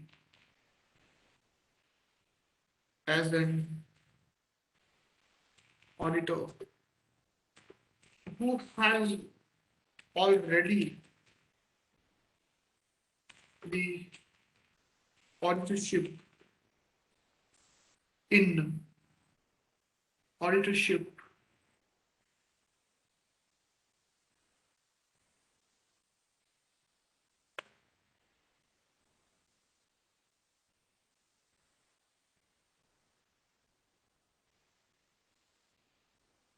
in 20 companies. So is it qualified or not qualified? Answer. Is he qualified or not qualified? So as I told you guys, one auditor at the same time can do the audit of maximum how many companies? So maximum he can have only 20 companies. Yes, that is true. If you look at it. So a person or a partner of a firm holding appointment as its auditor, if such person or a partner is at the date of such appointment or reappointment holding appointment and as auditor of more than 20 companies, then disqualified. Then disqualified. So guys, if anyone is holding the auditorship of more than 20 companies, disqualified. So automatically answer will be already 20s are there. If you accept Prem Limited, that will become 21. So you are disqualified. Yeah, you can resign from one of the companies which is less remunerative, and you can join this if you want. And then you can join this if you want. Okay. Now, last में मैं कोई question नहीं करना चाहता. Look at the edge point. What it's trying to say.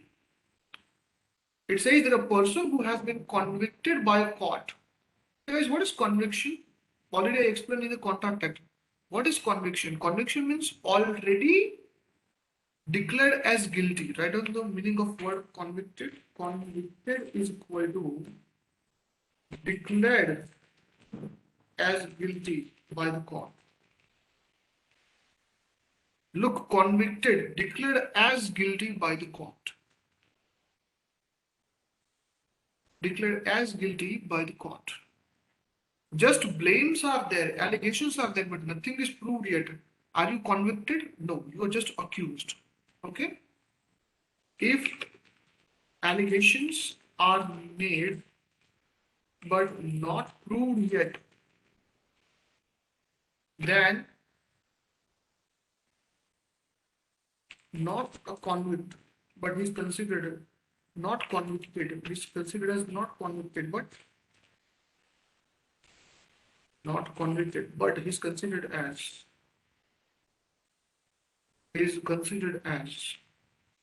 just accused, and he can continue.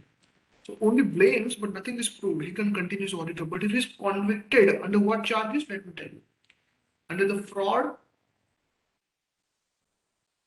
under involving the fraud or any other reason, then you can continue only after expiry of 10 years from the date of conviction. From the date of conviction. So guys, whenever the conviction is happened, okay, you have to wait for the 10 years not from the date of expiry of the punishment, but from the date of conviction, then you can rejoin. Otherwise, you are not allowed to rejoin. So, what kind of question we can make? There is a chartered accountant who found guilty in manipulating the books of accounts of so and so company, and he was given the imprisonment of 3 years. 3 years. So, after what time he will be able to continue as auditor in the same company or in any other company? In any other company. So answer will be, okay, you tell me this 10 years will be beginning from the date of the order of the court or date of expiry of 3 years. This 10 years will be considered or will be counted from which date? So 10 years will be considered from the date of conviction, not from the date of expiry of 3 years. So as such, no any question is asked from this topic, but fine, we should be a bit careful. हमें हर चीज करनी है वो भी अच्छी तरीके से. All right. Next point, what is written over here, if any person is rendering the services as provided under section 144, what is section 144? So let me clear section 144 right now. If you click on section 144, law says that these many services are strictly prohibited by an auditor to serve to the company while he is in the auditorship. So he cannot go for the accounting and the bookkeeping. He cannot be the internal auditor. He cannot be the part of designing and the implementation of any financial information system. He cannot be in the actuarial services. He cannot be investment advisory services. He cannot be even in the investment banking service. He cannot be even any financial services outsourcing, management service, or any other kind of things. All right. But taxation he can accept. Look, it is written that nothing is prohibited about the taxation services. So taxation means he can definitely accept the service for income tax return and fighting the tax matters. Tax matters. So whatever services which are provided over here,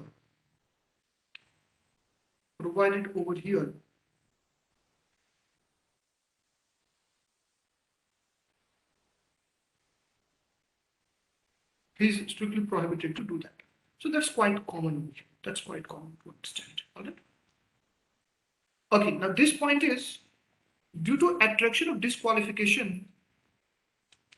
Let's say if any of the disqualifications is attracted at the time after appointment, then what the auditor will do? Will auditor continues the auditor or he will have to vacate the office?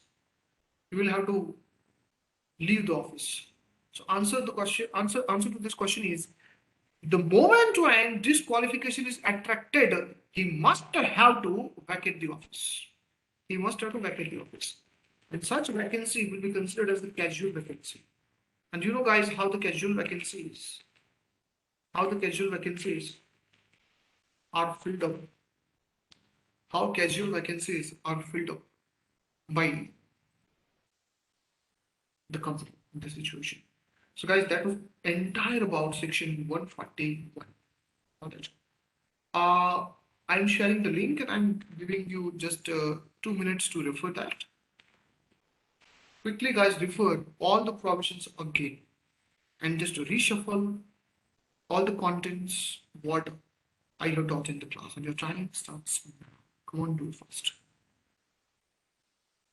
Your time starts now.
Type the word done, students, when it is done, guys. When you complete your reading, type the word done.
Is it done, guys? Please confirm.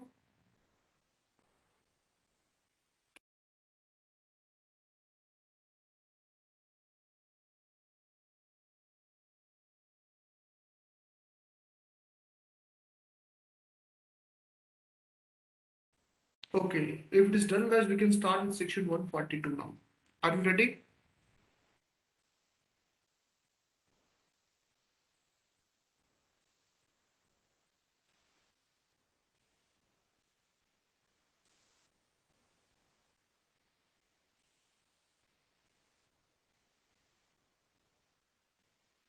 Okay. Let's go to another section, and this section is about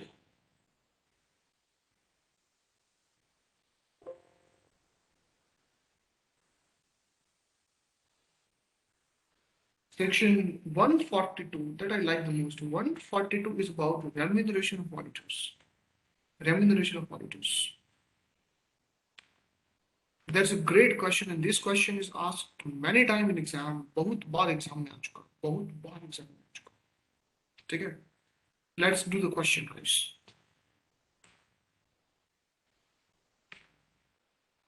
There is a company called Train Limited. Uh, excuse me, guys. Actually, just a second.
All right.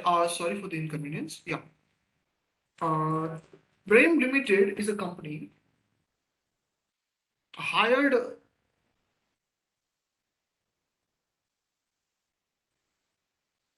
Mr. Suguvanam, Mr. Suguvanam as the auditor. I hope I have pronounced it correctly, Suguvanam. Okay. He's the auditor. Okay. Appointed Suguvanam as an auditor. Okay. The remuneration fixed by board is remuneration fixed by board is rupees 5 lakhs. Rupees 5 lakhs. Rupees 5 lakhs. Some of the members raised the objection. Some of the members raised the objection stating that only members are allowed to fix the same.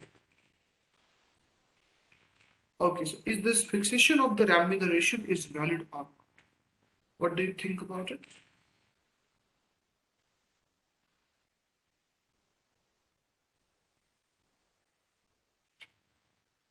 What do you think about it?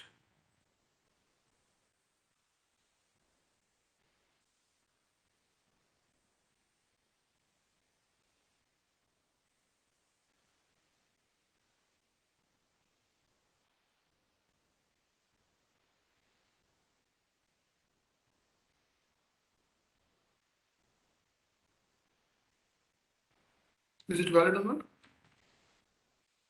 All right. Answer to this question, if you look at it, is not valid. You tell me if power is given to the board of directors by the law that you can fix the remuneration, can't board think like so the ultimately money is going out of the pocket of company and not out of the pocket of board of directors? From where the money is going to be spent? Money तो अपनी जेब से थोड़ी जाने वाला है, company की जेब से जाने वाला है. So can't they offer more amount of remuneration for not raising certain fraudulent points what directors have made? Can't they do like that? Answer it. Can't they do like that? They may offer the higher amount of remuneration with the deal that you should not raise certain points in your report. So, hello? If the power is given to the board, can't it be just like a bribe? Obviously, it can be bribe.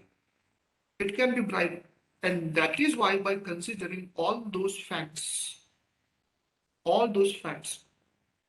if you look at the provision, it is written that the remuneration of the auditor of a company shall be fixed in the general meeting. And in the general meeting, guys, who are the people? Shareholders are the people. Shareholders are the people. Guys, hope the first point of section 142 subsection 1 is clear in everyone's mind, right? Okay. So remuneration will not be fixed by the board if you look at the first part of this. I typed the word clear, guys. There's a trick in the question. That's why I'm telling you. There's a trick in the question. Now, second point is here.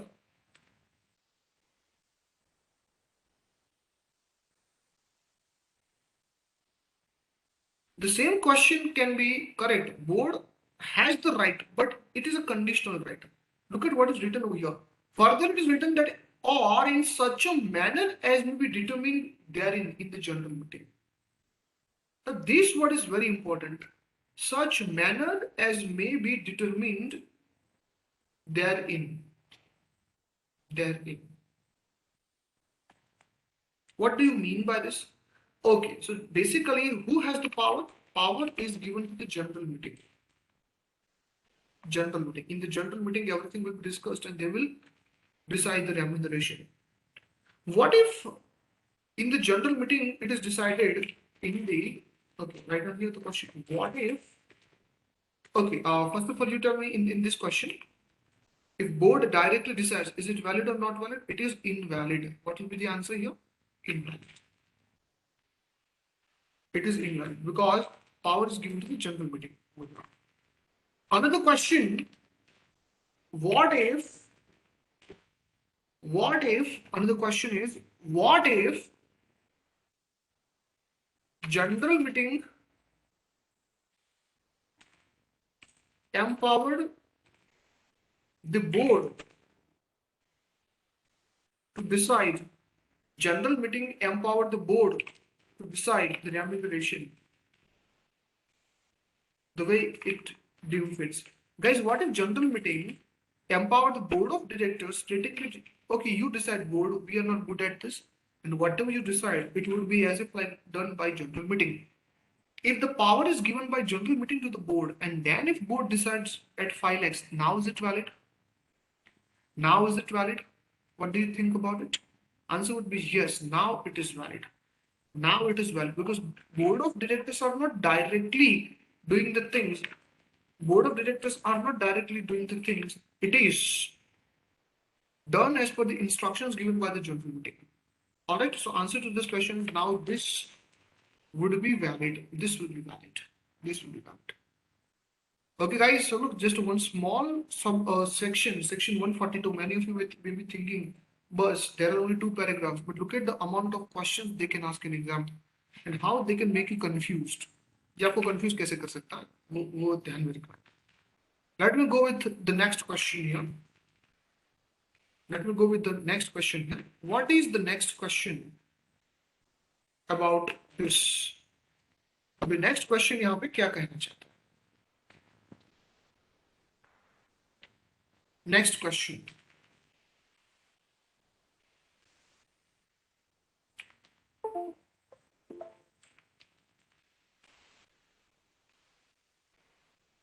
Next question. Suppose in the above question, board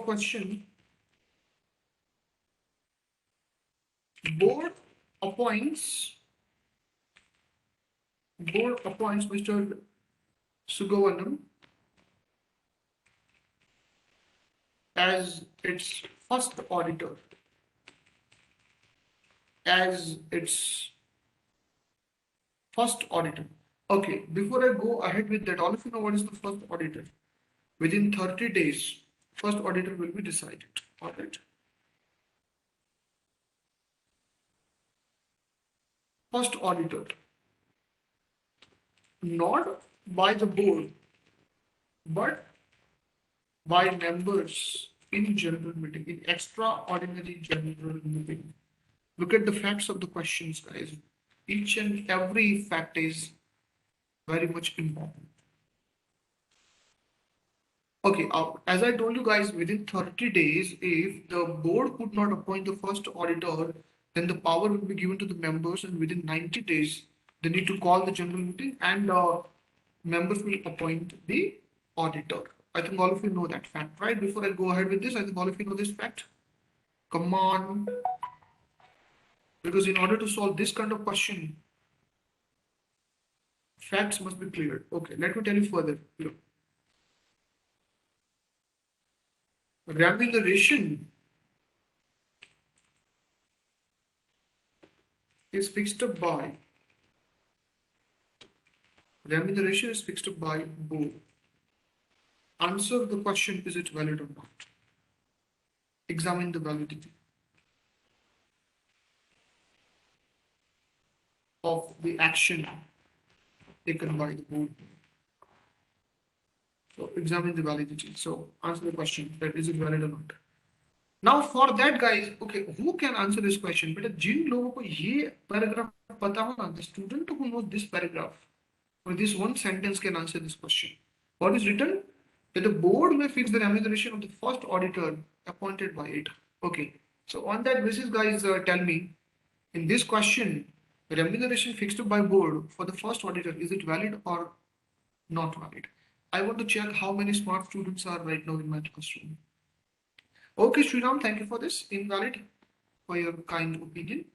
Waiting for others to give the answer. Come on. Prem said, not valid. Prem, may I know the reason? Logic is very important. Logic is very important बताइए भाई brain क्यों ये invalid होगा okay let me tell you exactly interpretation क्या लिखा है इधर board में fix the remuneration of the first auditor lot of students are reading till this and they are ignoring these three words appointed by it so there are two conditions for the board's power to fix the remuneration first of all it should be first auditor and second condition is the first auditor must have been appointed by board. If these two conditions are getting satisfying, now, then and only then board has the power to do that. In the given question, first auditor is appointed by board or by members. It is clearly written that here the auditor is appointed by the members and not by board. So technically speaking, my dear students, fixing this remuneration by the board, is it valid or invalid? And the answer to that question is it will be invalid. Because board is not empowered to do that. Hey, are you clear in this, all of you? Come on. Got it? So what is the answer over here? This is invalid. Board is empowered only in the case when they themselves has appointed it. So answer to this question is invalid. This appointment is invalid. After then, guys, subsection 2, I want all of you to look. Subsection 2 is not a big deal because it's saying that remuneration will be, what are the contents of remuneration of the auditor? So it says that not only fee, but along with the fee, if any expenses is incurred by the auditor in connection with the audit and any facility extended to him, but doesn't include any remuneration paid for any services rendered by him at the request of the company. At the request of the company. So what this is trying to say? It simply is trying to say that audit remuneration is equal to, write down, audit remuneration is equal to audit fees, of course, audit fees, plus any expenses incurred in connection with the audit. For example, auditor is staying at a hotel and hotel charges are paid by the company. Obviously, hotel charges are not audit fee, but is it auditor's remuneration? Ultimately, we are going to reimburse that expenses to the auditor. Come on, guys. Is it the expenses related to auditing? Obviously, yes. So, guys, any hotel charges, any traveling charges, any conveyance charges incurred by the auditor, and if company is paying that, it will be the part of audit remuneration. Okay, so expenses in connection with audit and incurred by the auditor. This is about the reimbursement in short. Reimbursement. Okay? This is about the reimbursement. This is about the reimbursement. Hey guys, is it clear to all of you? I think till this everything is clear. Okay, another question is what if guys the auditor along with the auditing services given the taxation services and the taxation services total remuneration is 2 lakhs additionally. So is it the part of audit remuneration? It is written that if company is requesting any other services and for that if you're charging anything that will not be part of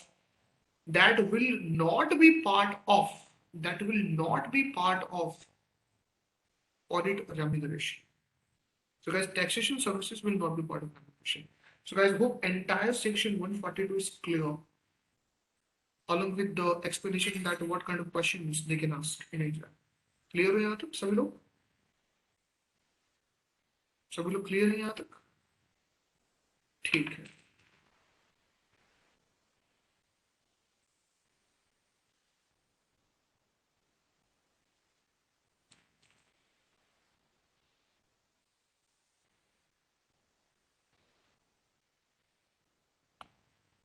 So guys, that's all 143. Again, it's a lengthy. Look, 144, 145, 146, and 147. They are small, small sections. 143 is going to be a little bit lengthy. Look at the length of 143. But my job will be little in this 143 because most of the contents are belonging to your auditing subject, because powers of auditor. Now that's not my duty to explain that because it is the part of auditing. Second is whatever is there in the 143, I will tell you, but not right now. So shall we go for lunch break now? Hello? It is almost 1:38. ठीक है, lunch break में चले, अभी थोड़ा खाना वाना खा लें, उसके बाद मिलते हैं. ठीक है guys, good luck, see you in the next class. Okay, I'm just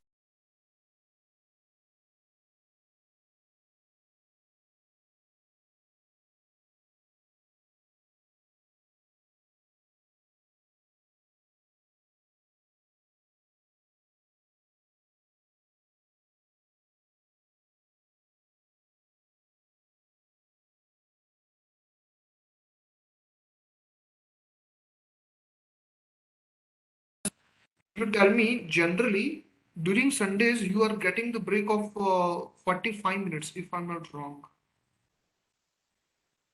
You're getting the break of 45 minutes, no? Yes, so it is almost 2:30 will be fine if I'm not wrong. 2:30 would be great. We will resume at 2:30. Okay. Don't leave the link. We are here only. I'm just pausing the recording. Remind me to record it again when we join. Thank you. Right. So welcome back in the class, guys. Show your presence. Show your presence and also confirm that am I audible or not?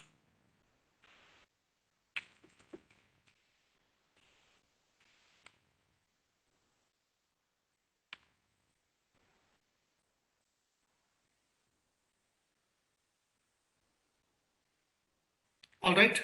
So I think we are good to go. So Sonia, she is present. Prem is present, and okay, if other really wants to join, tell them to join as soon as possible. Then we can go ahead.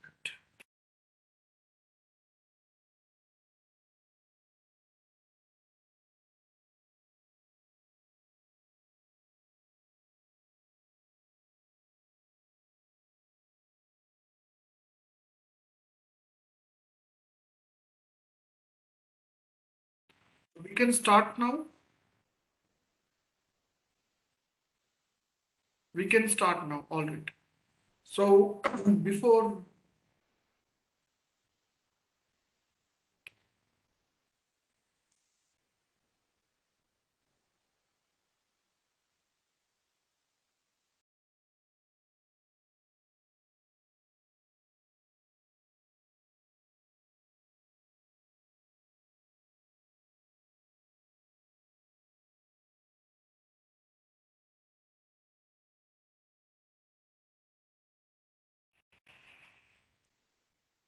okay, so before the break, we completed section 142. What we discussed about that, what are the provisions regarding audit remuneration? So everyone knows it is done by general meeting and or other manner prescribed. Now we are here to discuss about section 143. In section 143, there are a lot of sub clauses and a lot of things you need to mug it up. Mug it up. Now, what do you mean by this? Look, section 143 basically divided into two parts. First is three parts actually: powers and duties of the auditor. And one of the specific duties is regarding detection of fraud. What if at the time of auditing, auditor comes in the contact of the fraud, how to report it? So reporting of fraud, that is very important for the exam. Reporting of fraud. So what are the powers, what are the duties, and how to report the fraud if it is detected, by the auditor. Okay, so the question goes in this way about the fraud, let me tell you. And that much only I will discuss in today's class, because remaining part, the powers and all that thing, it is the self-study. I will read it for you, but I will not explain in detail. Okay? So suppose Mr. Milan is appointed as an auditor in the company.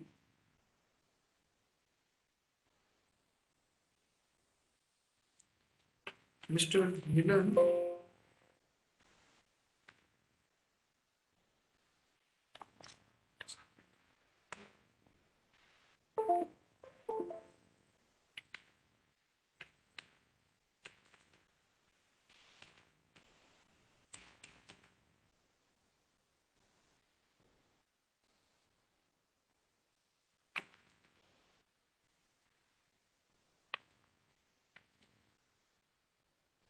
okay, so Mr. Milan is appointed as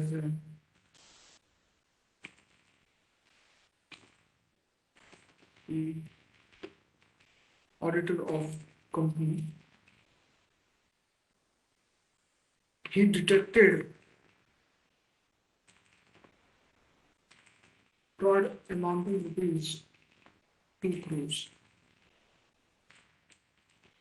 He reported the same to the board and in his audit report. So is it valid compliance or not? In 2 crore rupees fraud he detected, he did not disclose to anyone else except the board of directors and to the report. So is it valid compliance or not? Hey guys, answer the question. Is it clear to all of you? Hmm? Till this everyone is clear? The question particularly.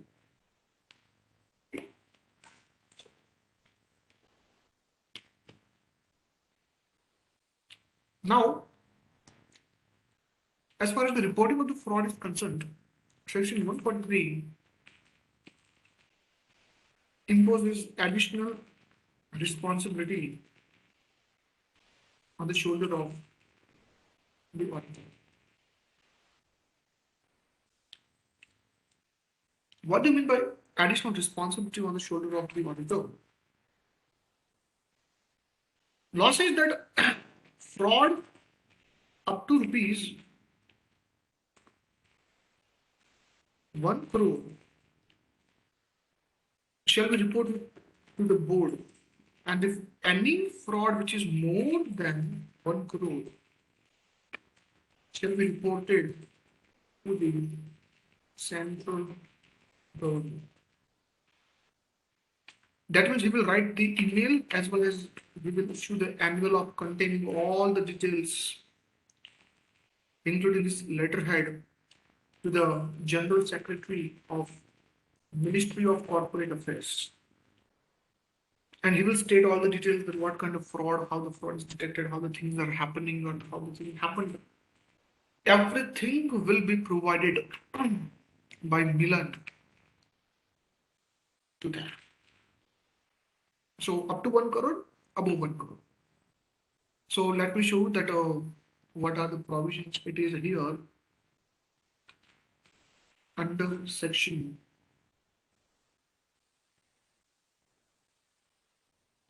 12.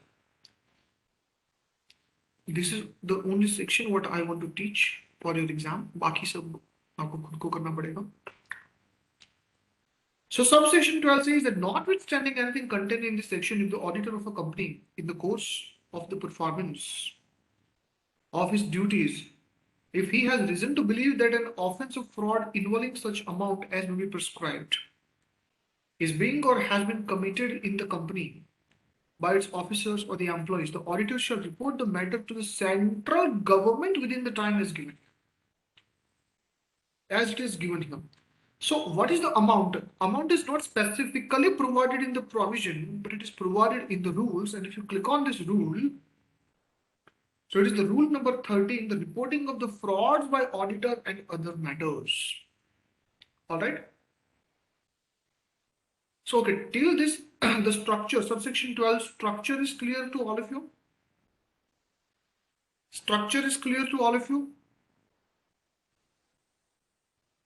Hello. Whether structure of the provision is clear to all of you that up to certain amount it will be reported to the board and above certain amount it will be reported to the central government. And if audit committee is appointed, then it will be reported to the audit committee as well. So what is the amount in all that? So in this subsection 12, guys, these rules are very important for your exam. The rule काफी important. Don't worry for this. I want to give you the diagram as well. But read my dear friend what is written. That if an auditor during his performance, if he has found any person involved in the fraud amount of rupees 1 crore or above and has been committed against the company by its officer or employees, the auditor shall report the matter to the central government. So it is very easy. The thing is, if it is up to 1 crore, or sorry, above 1 crore or more, central government will come to the picture. Now, how it will be reported? So if you look at over here, till F, all the subgroups are given. How to do that? So let me make it easy before I read. How to go this? Simple. Envelope plus email plus he will have to use his letterhead. He will have to use the addressing is the secretary, general secretary of Ministry of Corporate Affairs. And trust me, when I talk about the secretary, he is IAS officer. He cannot be any person or less than this. So he's the IAS officer. So look at my different how the things would go. So auditor shall report in as under.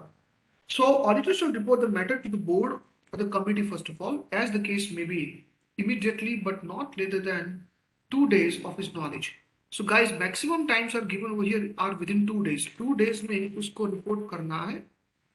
Within 2 days, he needs to report to the board.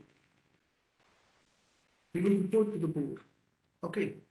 Seeking their reply or observations within 45 days. And it is the duty of the board. Board shall reply within 45 days.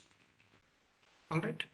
After then, on receipt of such reply or the observations, the auditor shall forward his report and the reply of the observation of the board or the audit committee along with his comments to the central government within 15 days from the date of receipt of such reply or the observation. Okay. So from the reply, you have 15 days to go to report to the central government. So please remember this hierarchy. Within 2 days, auditor will ask explanation from the board. Board has the right to reply within 45 days from the receipt of this report. From the reply or after expiry of 45 days, auditor has 15 days to report this to the central government. What if within the auditor doesn't get any reply? So what should be the answer? If auditor does not get any reply, then simple, if auditor doesn't get any reply within 45 days, then he will submit this fraud report to the central government without observations of board. So look what is written over here. In case the auditor fails to get any reply or observation from the board within the 45 days, he shall forward his report to the central government along with a note containing the details of his report that was earlier forwarded to the board for which he has not received any reply. So he will also mention as a note that we forwarded this report, but we have received nothing from the board of directors. All right, again guys, let's revise the entire process. If it is 1 crore or more, within 2 days,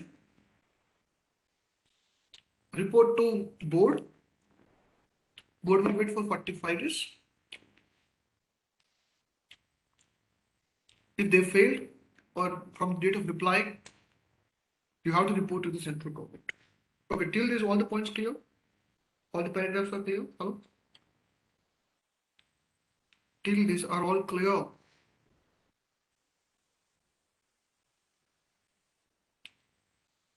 Thank you. After then D point, the report shall be sent to the Secretary of the Ministry of Corporate Affairs in a sealed cover, that means the envelope, by registered post with the acknowledgement due, or by speed post followed by an email in the confirmation of the same. So one confirmation email will also be sent along with this. The report shall be on the letterhead of the auditor, containing the postal address, email address, and the contact telephone number or the mobile number, and duly be signed by the auditor with his seal, and shall indicate his membership number as well. The report shall be in the form specified in ADT 4. ADT 4. Is it clear to this? So this is just some normal formality by address, courier, speed post, etc. So nothing much to go in that. Sub-rule number 3 states that what if it is lesser than 1 crore, then this would be submitted to the audit committee if it is constituted. In the absence of audit committee, it shall be to the board. It shall be to the board. All right. And you have to provide nature and fraud description, amount involved, which are the parties involved, etc. The following details of each fraud reported to the audit committee to the board during the year shall be disclosed in the board report as well, that this is what happened with the company. And the sub-rule number 5 is very, very interesting. Sub-rule number 5 is stating that the provision of this rule shall also apply mutatis mutandis to a cost auditor and the secretarial auditor as well. That means it is written that whether you are just not a chartered accountant auditor, if during the cost audit you found any fraudulent observation, you need to disclose it to the central government. During the secretarial audit as prescribed under section 204, if something is detected, you need to disclose to the central government. So are all of you clear, students, that how to report the fraud? Come on.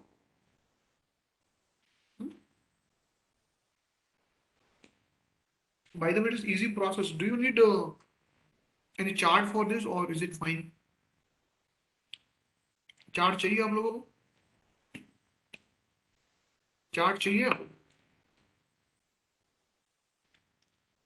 अरे कोई answer ही नहीं दे पा रहा. Do you need chart?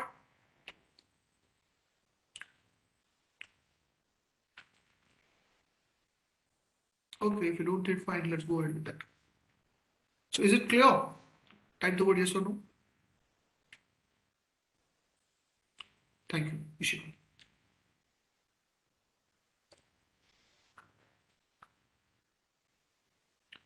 So this is about subsection 12. What is the most important reporting for the auditor to the central government? And questions can be there in exam out of this. All right. And now quickly let's go about the other provisions from subsection 1. So guys, these are the powers. So every auditor will have the power to access the books of accounts and all each and every documents. And he needs to report on that. He has to also report that whether loans and advances made by the company. Guys, do you understand? He has to report that he has got all the proper books of accounts or not, and he has the power to access this. Along with that, it is the duty of the auditor and other matters required into the following matters, namely, what does it mean? He needs to report on this, whether loans and advances made by the company on the basis of the security have been properly secured, whether the terms on which they have been made. So loans and advances given to anyone, proper security is taken or not. Then this point, whether transaction of the company are just mere book entries, which is prejudicial to the interest of the company. What this point is trying to say, he has to also report the transaction, what he just inquired here. Does it contain any manipulations? Book entry का मतलब क्या हुआ? Just mere manipulations.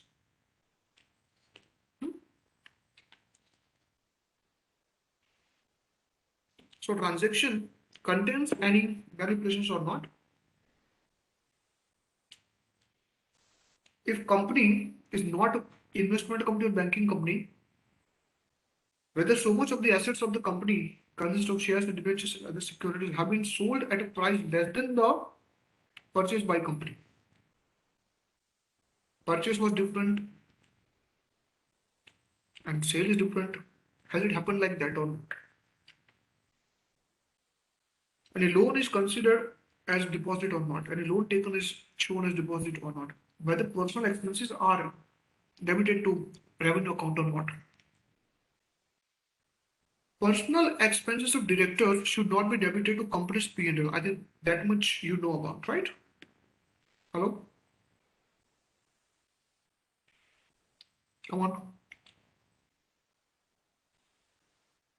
Smile student. This point I don't want to read further. I leave upon you. Let's come to subsection number 2 here.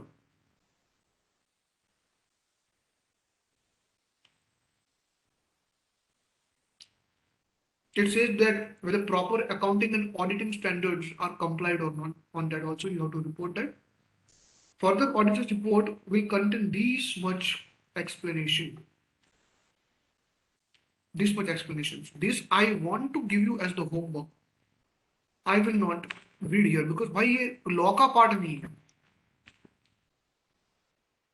What auditors should inspect and what auditors should not inspect. It is not the matter of law, but it is the matter of auditing subject. It is the matter of auditing subject. Clear? Hey guys, is it clear till this? Okay.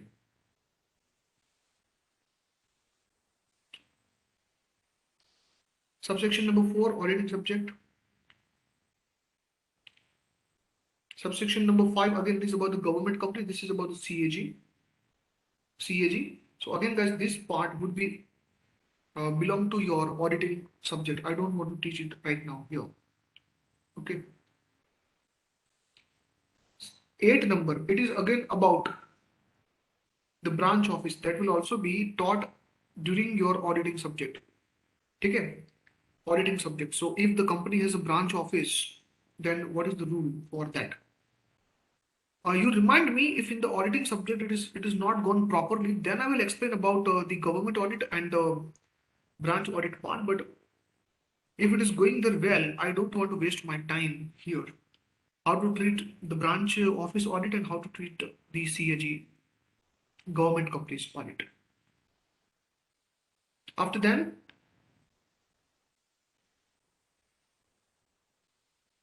let me see if there's anything what I can just tell you about. So that's all about the section 143. Nothing much I want to explain about this because most of the part about section 143, powers, duties, reporting, branch office, government company reporting, all that is the auditing content.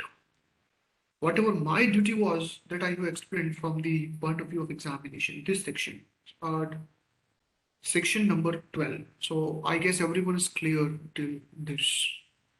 Okay?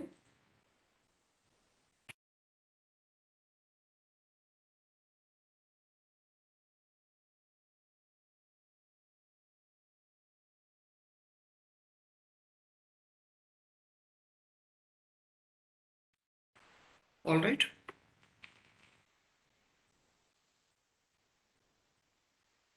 Okay, till this, anyone has any doubt?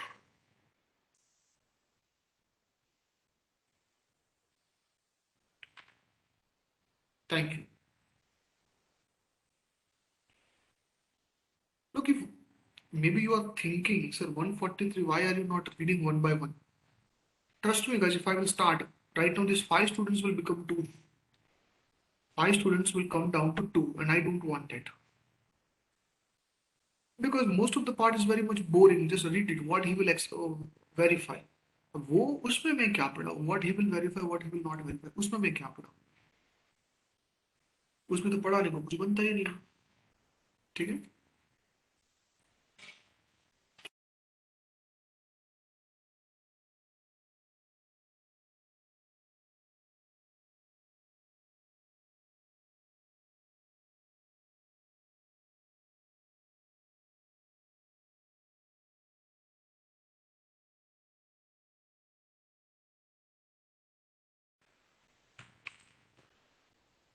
After then, we are going for the 144, but 144, if you remember, I have already explained. Certain services will not be performed by company. So I think this part I have already explained while doing this, except these last three paragraphs. Don't worry, this is my duty to tell you about. So what kind of questions they can ask in exam? Let me tell you. Questions format goes in this way. Suppose there's a company called Ramaiya Limited. Auditor of this company performs following services. Explain whether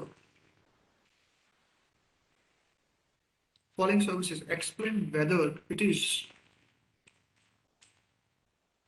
Explain whether it is valid or not. The first one is accounting. Second is statutory audit. Third is GST compliances, income tax compliances, ROC compliances, system design. System design. All right. So on this basis, you are asked that. On this basis, you are asked that. Explain whether. On this basis, you are asked that explain whether is it valid or not. So if you come at this particular point, what is written over here, that auditor appointed under this act shall provide the company only such other services as are approved by the board of directors and the audit committee, as the case may be, but which shall not include any of the followings. So condition number one, audit committee or the board should approve it, but it should not include these kind of things: accounting and bookkeeping, internal audit, design and implementation of the financial information system, actuarial services, investment advisory, investment banking, rendering of outsourced financial services, management services, and any other kind of services as may be prescribed. So guys, accounting is not allowed. Statutory audit allowed. GST compliances is not prohibition. Look at these three. They are not prohibition. That's why these three are allowed here. But system design, you look at over here. C point, design and implementation of any financial information system. It is part of the exclusion. That's why system design is not included. Look, even it is written over here, provided that any auditor or audit firm who or which has been performing any non-audit services before the commencement of this act shall comply with this before the closure of the first financial year after the date of such commencement. So before the closure of the first financial year, he should close all that already running services. Already running services. Okay, now there's a question that what if auditor is not doing anything but wife of auditor is doing accounting in the company? Is it allowed? This is a very interesting question, okay? Write down over here. What will be your answer? What if wife of auditor is an accountant in the company?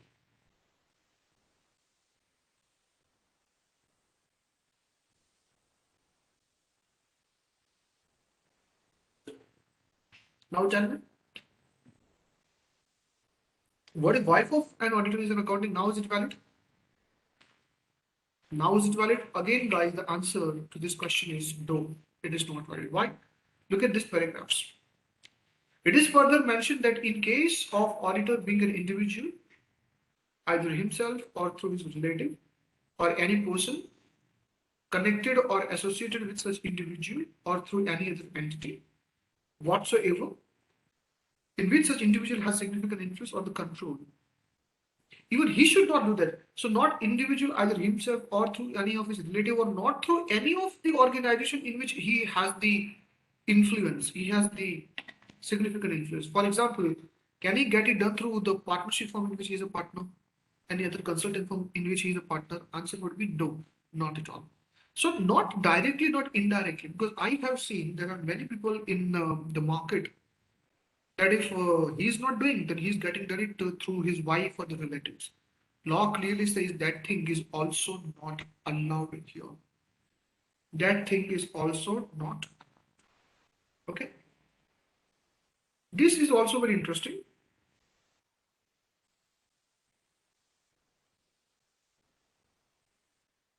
If he's a firm, then this kind of services cannot be rendered by through its partners, through its parent or subsidiaries or any associated entity through any other entity whatsoever the name is. So ultimately, these 2 points are saying that directly or indirectly, these services are not allowed to be rendered. Not through yourself, not through your partner self, not through your relatives, not through your association, not through your subsidiaries, not through your holding, not through anything in which you have the significant influence. You have the significant influence. Hey, is it clear to all of you? Which has significant influence. What is significant influence? In the associate company, I explained, if you remember, if you have at least 20% of voting power or you are a partner in decision making, then you have the significant influence. So, guys, that is the end of section 144. Nothing much is there, but yes, this question section is also very much important as far as the exam is concerned. After then, just one small paragraph is given. Auditor to sign the audit reports. So, what's his duty of the auditor? Obviously, it is his duty to sign the audit report, certify any other document of the company in accordance with the section 141 subsection 2, and the qualifications, observations, comments, financial transactions, any adverse effect. What this paragraph is trying to say here. Look, guys, you are going in the company to make the audit for what? Earning money or to assure something. Obviously, to conclude something, to recommend something. So section 45 is trying to say it is your duty to sign the audit report, whatever observations you have observed there, report on that, whatever comments, whether negative, positive, adverse, beneficial, everything you need to comment over there. That is section 145. So guys, for examination point of view, 145, it's not a big deal. So you can skip it. You can skip it if you want. Now, section 146, if you're asking me, section 146, auditors to attend the general meeting. So let's go to the question here, what it is trying to say. Hey, do you remember my yesterday's comment? I told you that 139 is the major section. Once you complete that, your 50% chapter automatically gets completed. So if you observe, we have taken much time to explain section 139. हमने ज़्यादा time कहाँ लिया? I have taken much time to explain what section 139. Section 139. Over there we have taken. Did you observe that the remaining sections are going very quickly? जल्दी से जा रही है सारी sections. ठीक है?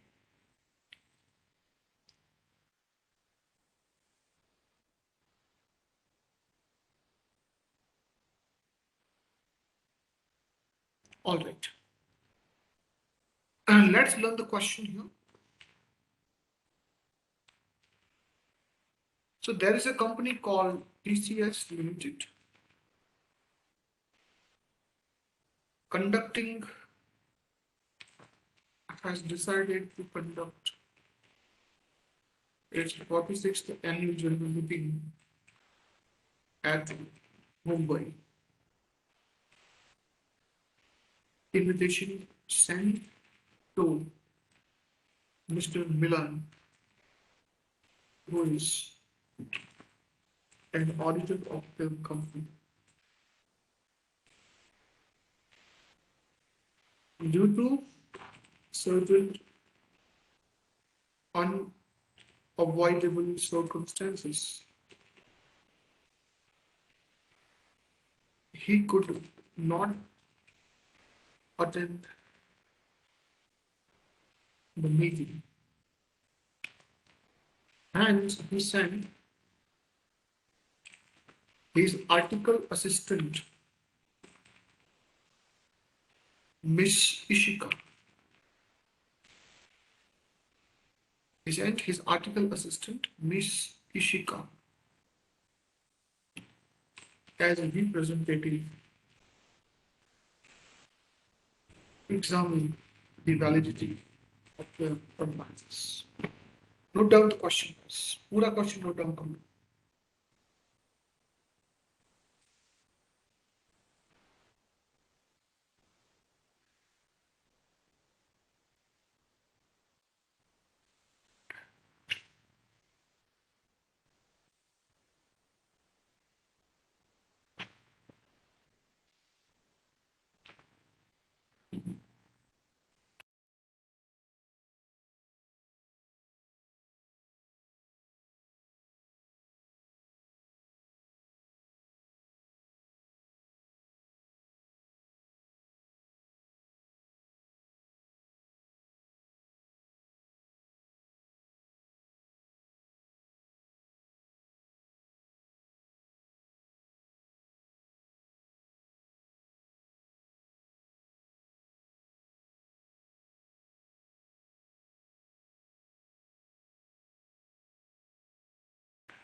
Done. Very good. So, what is the answer of this question? So, all of you know, guys, this question relates to section 146. Now, technically speaking, what are the provisions? Is it compulsory for every auditor to attend the general meeting? I'm just not talking about AGM, every general meeting of the company.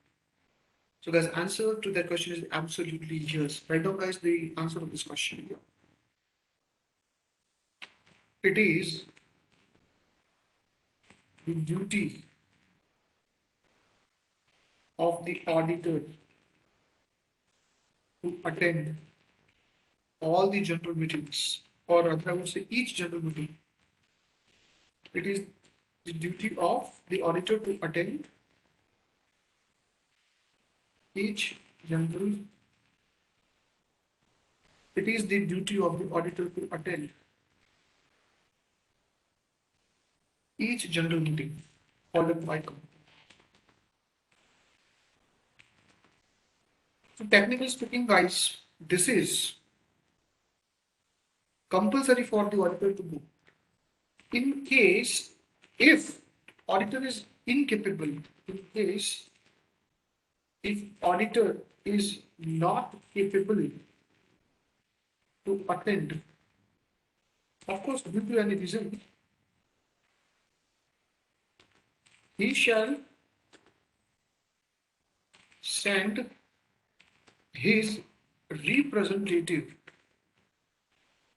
He shall send his representative. He shall send his representative. He shall send his representative. So, guys, till this, you tell me if Mr. Milan cannot go, Miss Ishika, article assistant of Mr. Milan, if he goes, she goes, is it valid compliance or not? Is it valid compliance or not? Till this, is it valid compliance? So if you read this, it is written that assistant can also go. Assistant can also go. So answer to this question is valid, but answer is wrong. Write down who has the same qualification to become auditor in the group. So guys, representative cannot be any random person. You, as being auditor, you can send only that person as your representative who has the equal qualification. That means he should be chartered accountant and holding what? Holding what? Same qualification. COP, Certificate of Practice. Okay. Auditor doesn't require to send any representative if on his request he is exempted by the company. He is exempted by the company. Hey guys, is it clear? So auditor doesn't require to send any representative if on his request he is exempted by the company. He is exempted by. So guys, look at it is written that all notices and other communications relating to any general meeting shall be forwarded to the auditor of the company, and the auditor shall, unless otherwise exempted by the company, attend either by himself or through his authorized representative, who shall also be qualified to be an auditor in the company, any general meeting, and shall have right to be heard at such meeting at any point of time when the concerns are related to audit. So guys, is the provision clear to all of you? Hello? Is the provision clear to all of you? You can type the word yes or no. Come on.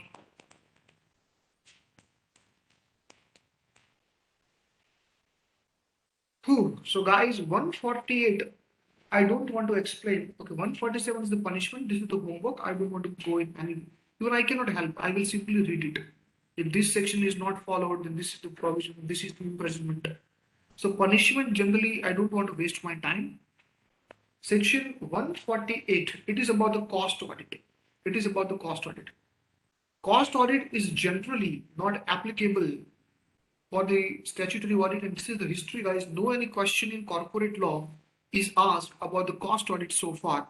So again, guys, 148 I leave for the auditing subject.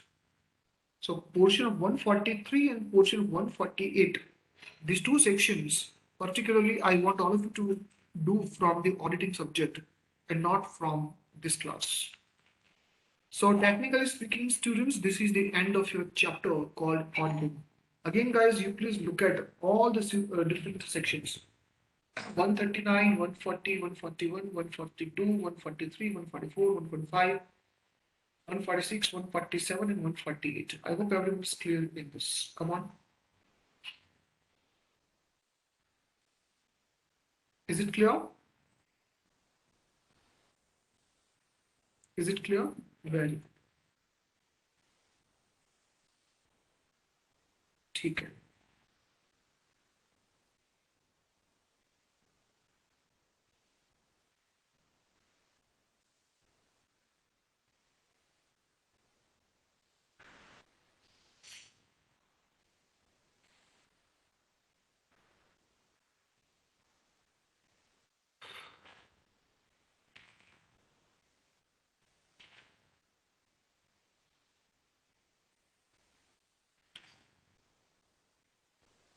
एक बार इस सारे sections को देख लो बेटा, all the sections, and find yourself comfortable.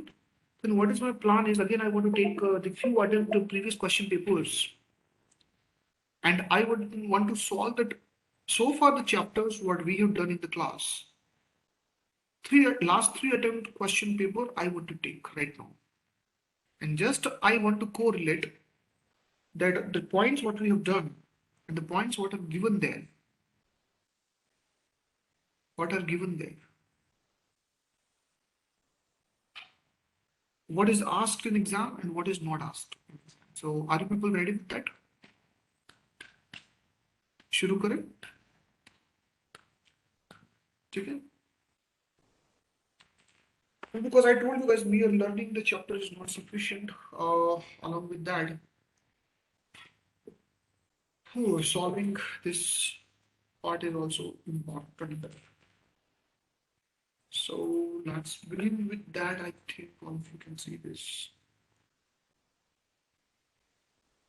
Okay, after then, guys, next chapter, what I want to start is the general meeting. General meeting, one of the most interesting part ever been there. ठीक है, उसको अपन शुरू करेंगे, general meeting. So ICIs.org।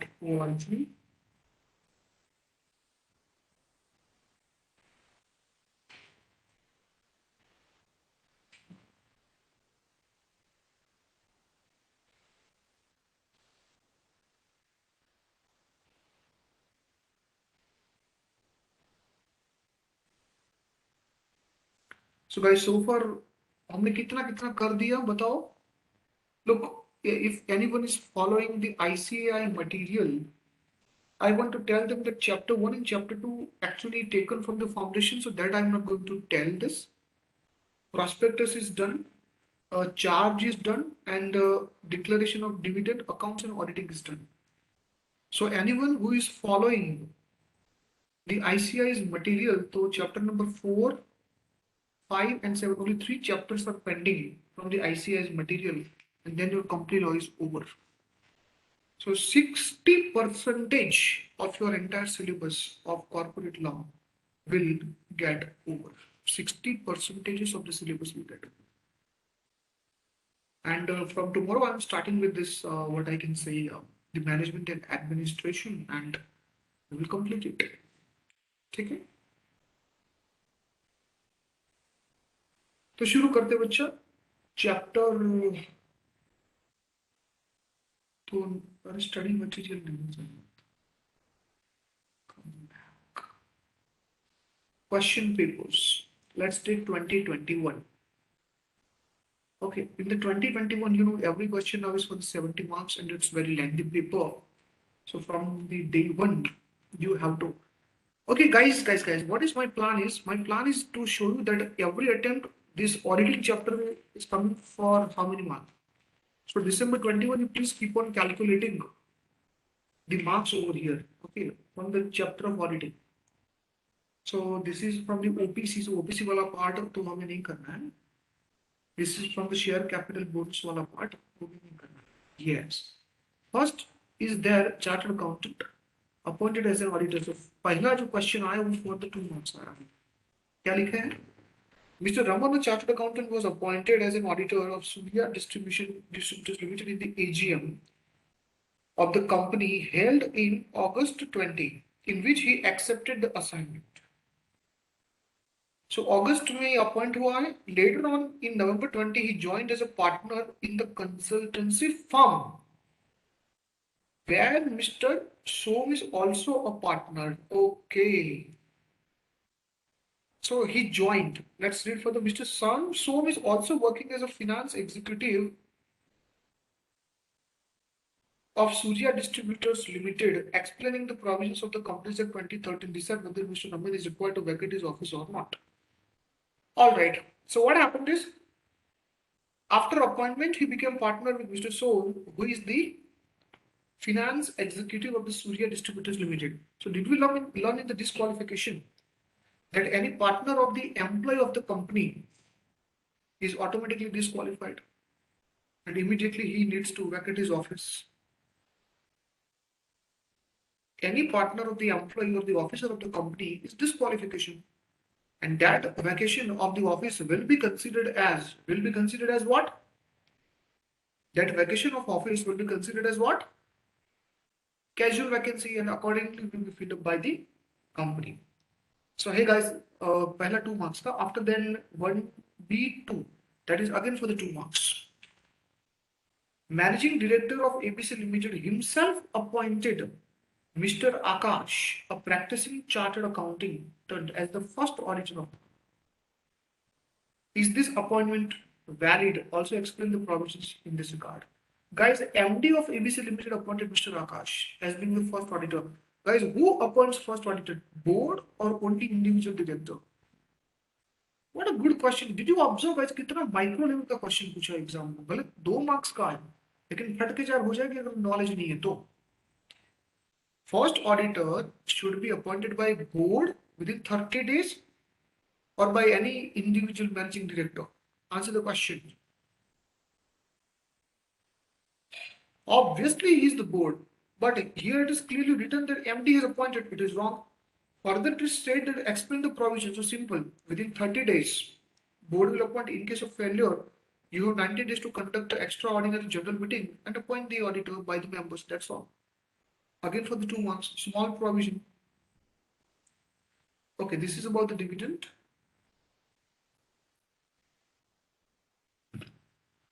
This is about the contract act, negotiable, general meeting,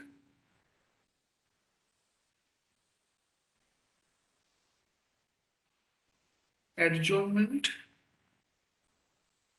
contract act. अरे बाप रे, just 4 mark की question. This is about the prospectus.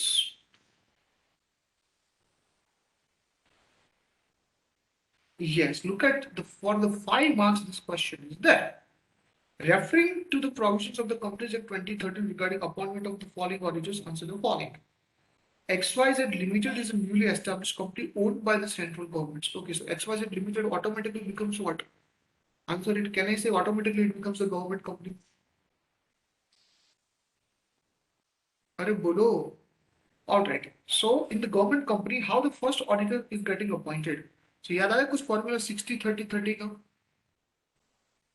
Let me show you that. 60-30-30. First 60 days CAG. If failed then 30 board. And if even the board fails then next 30 members. Uh, Look at this. Yeah.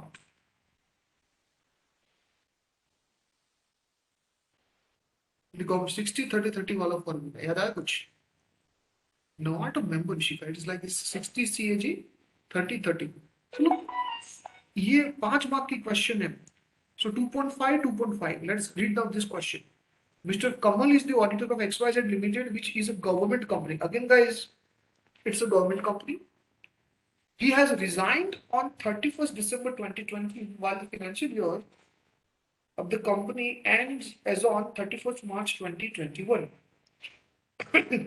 Explain the provisions regarding filling such vacancy. So, guys, you tell me, is it a casual vacancy or not? Hello? Casual vacancy in the government company? And who fills it? So within 30 days, CAG, in case of failure, another 30 days, board. ये रहा देखो. पर इतनी question के 5 marks, कुछ भी नहीं लिखना है उसमें, कुछ भी नहीं लिखना है. कैजुअल वैकेंसी का मैंने शायद अलग से दिया था. ये रहा CAG 3 in case of failure. या ये रहा बोर्ड विद इन नेक्स्ट 30. खत्म कर लो बात. ये कुछ नहीं है, बस इतना लिखना था. 5 मार्क्स जेब में थे, 5 मार्क्स जेब में. तो guys, 4 plus 5, as you can count it over here already, 9 marks questions are there in exam. Let's read further. This is for the negotiable and this is for the interpretation.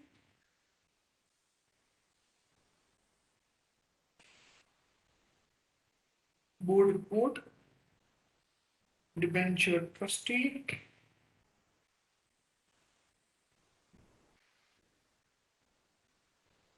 private placement that is yet to be done, deposit yet to be done, AGM, higher purchase contract. That's all. So guys, in the previous attempt, total 9 marks questions were there in exam. 9 marks questions were there in exam. Do you want me to solve some more questions of earlier attempt? The next attempt is July 21. July 21. Are you willing to go for that? एक और question कर लें? एक और question देखो. I want to go for 3. Even I want to complete the January 21 as well. The mere intention is just to show you that don't get afraid of seeing an inter exam. Ultimately in exam, what they are asking, what we have done in the class. So if you people are paying a proper good attention in the class, trust me guys, generally my try would be, I will not leave any example, any question where there is no possibility to ask an exam. Did you observe we people are doing more than exam? More than exam. We are reading each and every word of the provision, interpretation, questions, complexities, ICI's approach, confusions, litigations, clarity to, not provided by the government yet. So a lot of things we are learning in this. So July 21. July 21. Let's go this again, guys, for the 70 marks paper. Now, my point is we will start with come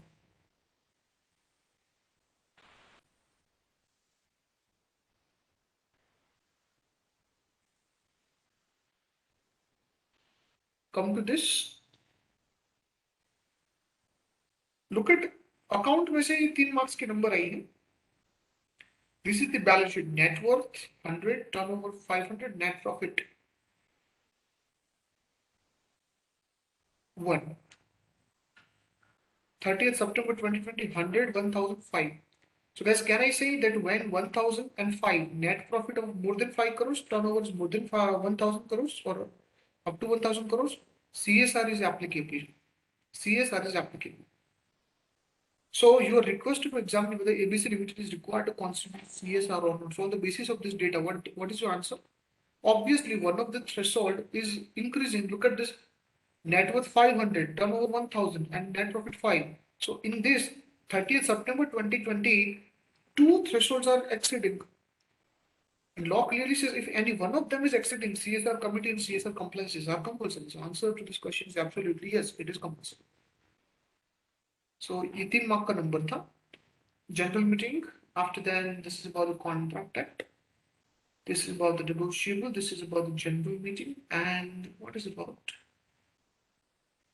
Oh my God! Look at the question now. Wonderful. KSR Limited is an unlisted company furnishes the following data: paid of share capital 45 crores, turnover 175 crores, outstanding loan as on 105 crore, and the outstanding balance as on 90 crore after the repayment. Whether company requires to appoint internal auditor or not. So it is about the unlisted public company. So if you come down to here, section number 138, internal audit, देखो क्या लिखा है 138. वो rules क्या थे? If you come down to this, every unlisted company, if paid up share capital 50 crores or more, turnover is 100 crore or more, outstanding borrowings 100 crores or more, and deposits 50 crores or more. So 50, 100, sorry, it is 200 crores. So paid up share capital is 50. Look at the paid up capital. क्या लिखा है? 45 crores. So first parameter is not combined. Let's go to the second parameter. Turnover of 200 crores or more. If you look at the turnover again, it is 175 crores. So second is also not matching. But third, outstanding loans and borrowings. If it is 100 crores and more, if you look at this, it is 105, 105. As in 31st March 2021. And outstanding is 90.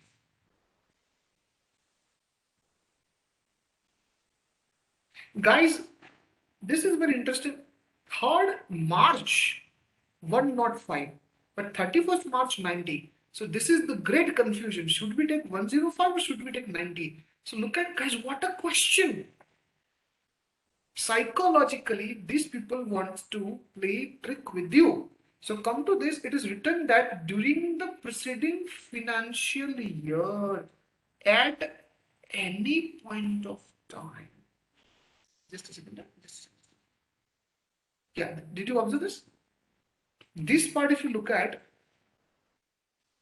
this part, particularly this part number 3 and 4, look at this, at any point of time during the preceding financial year. So guys, in 360, 365, loans or deposit, if even for a single day, gone for beyond the limit, provision is applicable or not? Oh my God. But understand this, any point of time while a provision is not applicable for paid up share capital and turnover. turnover. It is about just for the loans and the deposits. Because in both this word, at any point of time, the word is written. Guys, trust me, हटके चार होने वाला question है ये. So at any point of time, for one day, it was 105 crores. So obviously, yes, guys, internal audit is compulsory. Guys, ये मेरे level का question. This is called the real question. Did you find the complexity over here? Because you tell me, student हो या faculty हो, who will read इतना micro level का reading कौन करेगा कि they are targeting this word at any point of time as the matter of knowledge. They're expecting to know you this word at any point of time. And look at January 21 में question पूछ दी. Are you getting me? What am I trying to say? Hello?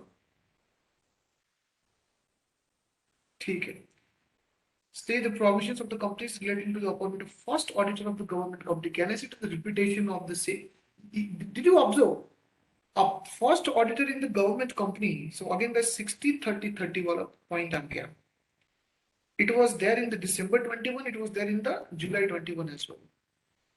So back to back this question. So you can understand that how auditor ICAI loves this auditing chapter. So guys, in July so far कितने marks के question आ गए यहाँ पे 3 plus 3 6 marks के question already आ चुके. Then this question is about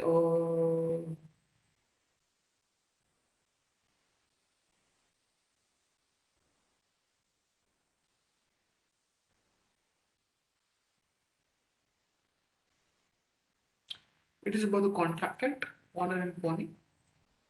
This is about negotiable instrument. This is about the section 8 company. It's again taken from the foundation. If you have knowledge about foundation, ये अपन जा सकते हैं यहाँ से. This is for the 5 marks again, guys. ये question आई है. AB and Associates, a firm of chartered accountants, was reappointed as auditor at the AGM as of 30th September 2019. However, the board of directors recommended to remove them before expiry of their term by passing a resolution in the board meeting as of 31st March 2020. Guys, look at this simply written. Appointed and then board wants to remove them. Can they be easily removed? Can they be easily removed just by passing the board resolution? Huh? If simply you have passed the board resolution and you say Tata, bye bye, see you, go to hell. It is not happening. Subsequently, having given consideration to the board recommendation, AB and Associates were removed at the general meeting held on 25th May 2020 by passing the special resolution subject to approval of the central government. So, examining the provisions of removal of the second and subsequent auditors, examining the validity of the removal of AB and Associates by Acts Limited under the provisions. So, guys, I think all of the things they have followed. Board resolution is passed. Then they applied for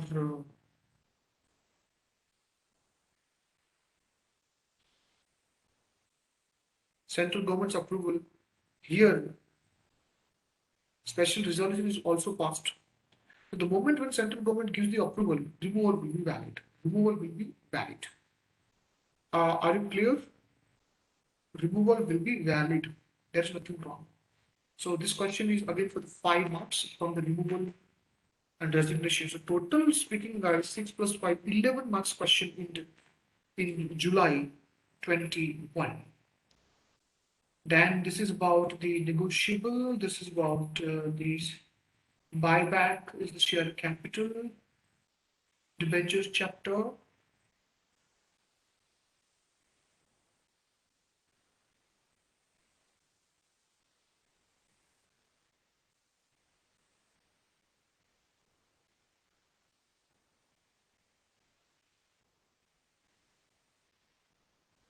This is from the Deposit General Clauses Act. Interpretation of statutes. These two are actually taken from CA Foundation. So guys, CA Foundation, those 5 chapters, don't forget to read, okay? That is also important.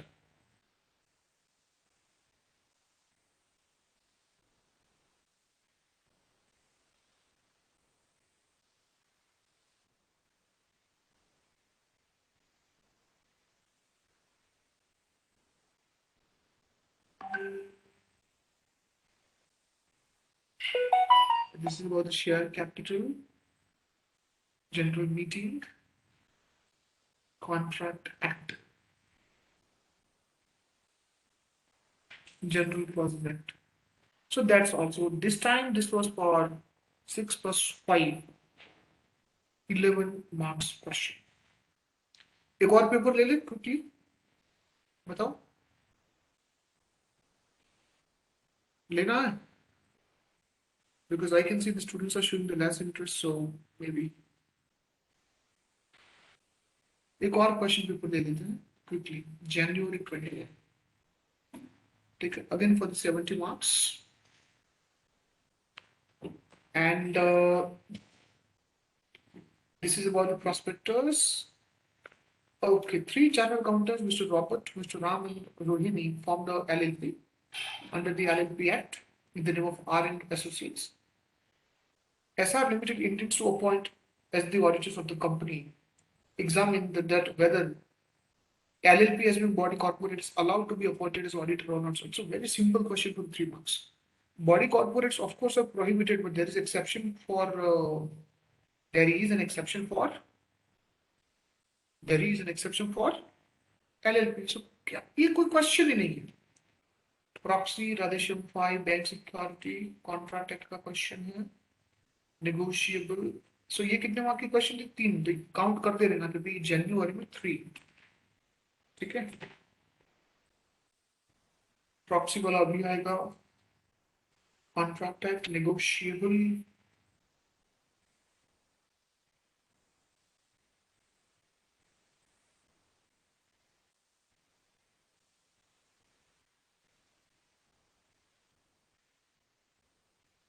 This is from the deposit.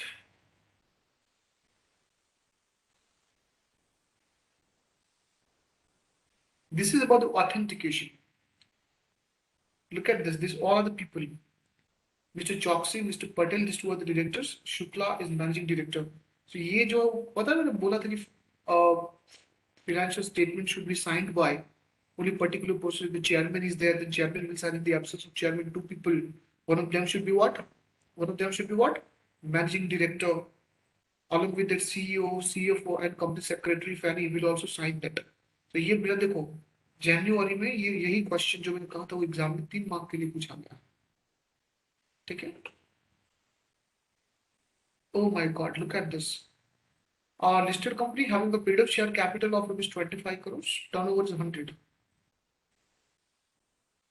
For the 1819, the company secretary has advised the board not to appoint the auditor. Guys, paid up capital is already touching 100 CR. So what is written if you look at it? It is clearly written that when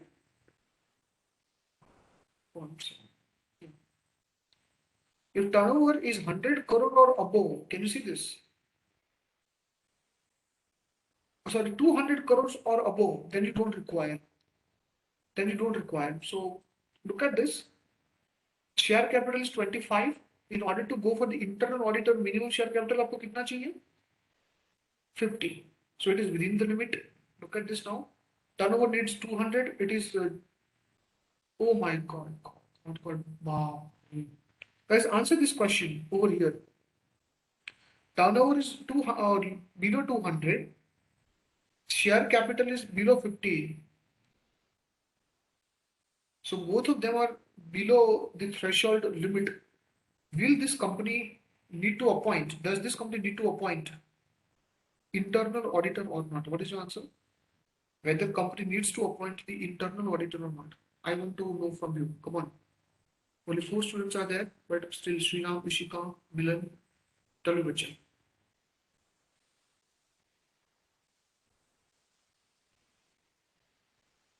No need to appoint. Ishika, very good. But I am sorry, your answer is wrong. Look at this, what is written. X Limited is a listed company. Hey guys, and if you look at this, every listed company, irrespective of whatever that threshold, these limits will be applicable to unlisted public company. That's what, did you see how ICI is playing the trick with you? Guys, internal auditor wala question always surprises me. Look at the way of asking the question. This is called the question asking pattern. This is the game, like your everybody's concentration going for 150, but that's not a game. Real game is here. Just one word and the game is over. कितना आसानी से बेवकूफ बना दिया और हम बन भी गए. ठीक है.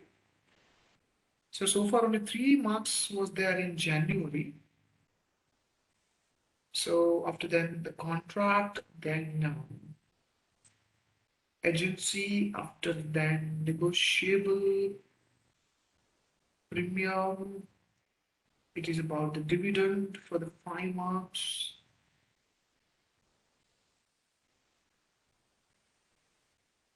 Bill of exchange. No. Placement. No. बेटा ये देखो 4 मार्क के लिए क्वेश्चन है कि 200 एक्सिटिंग 200 प्लेसमेंट वाला question.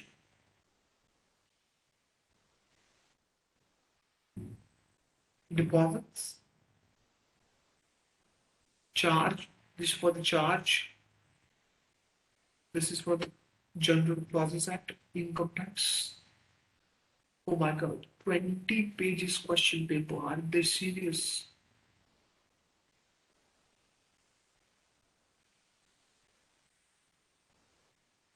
Buyback.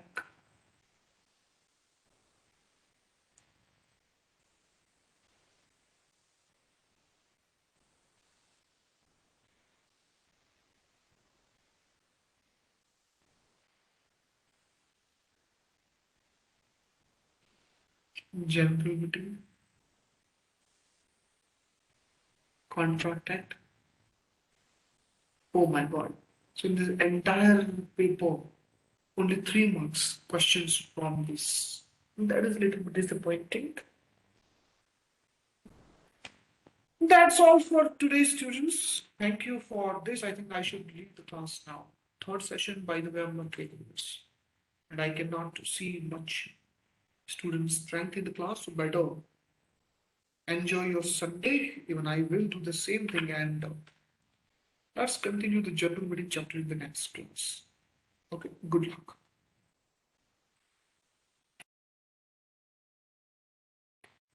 Okay, so everybody is fine with that, I think. No doubts. If any doubts, you can still ask me. Hello?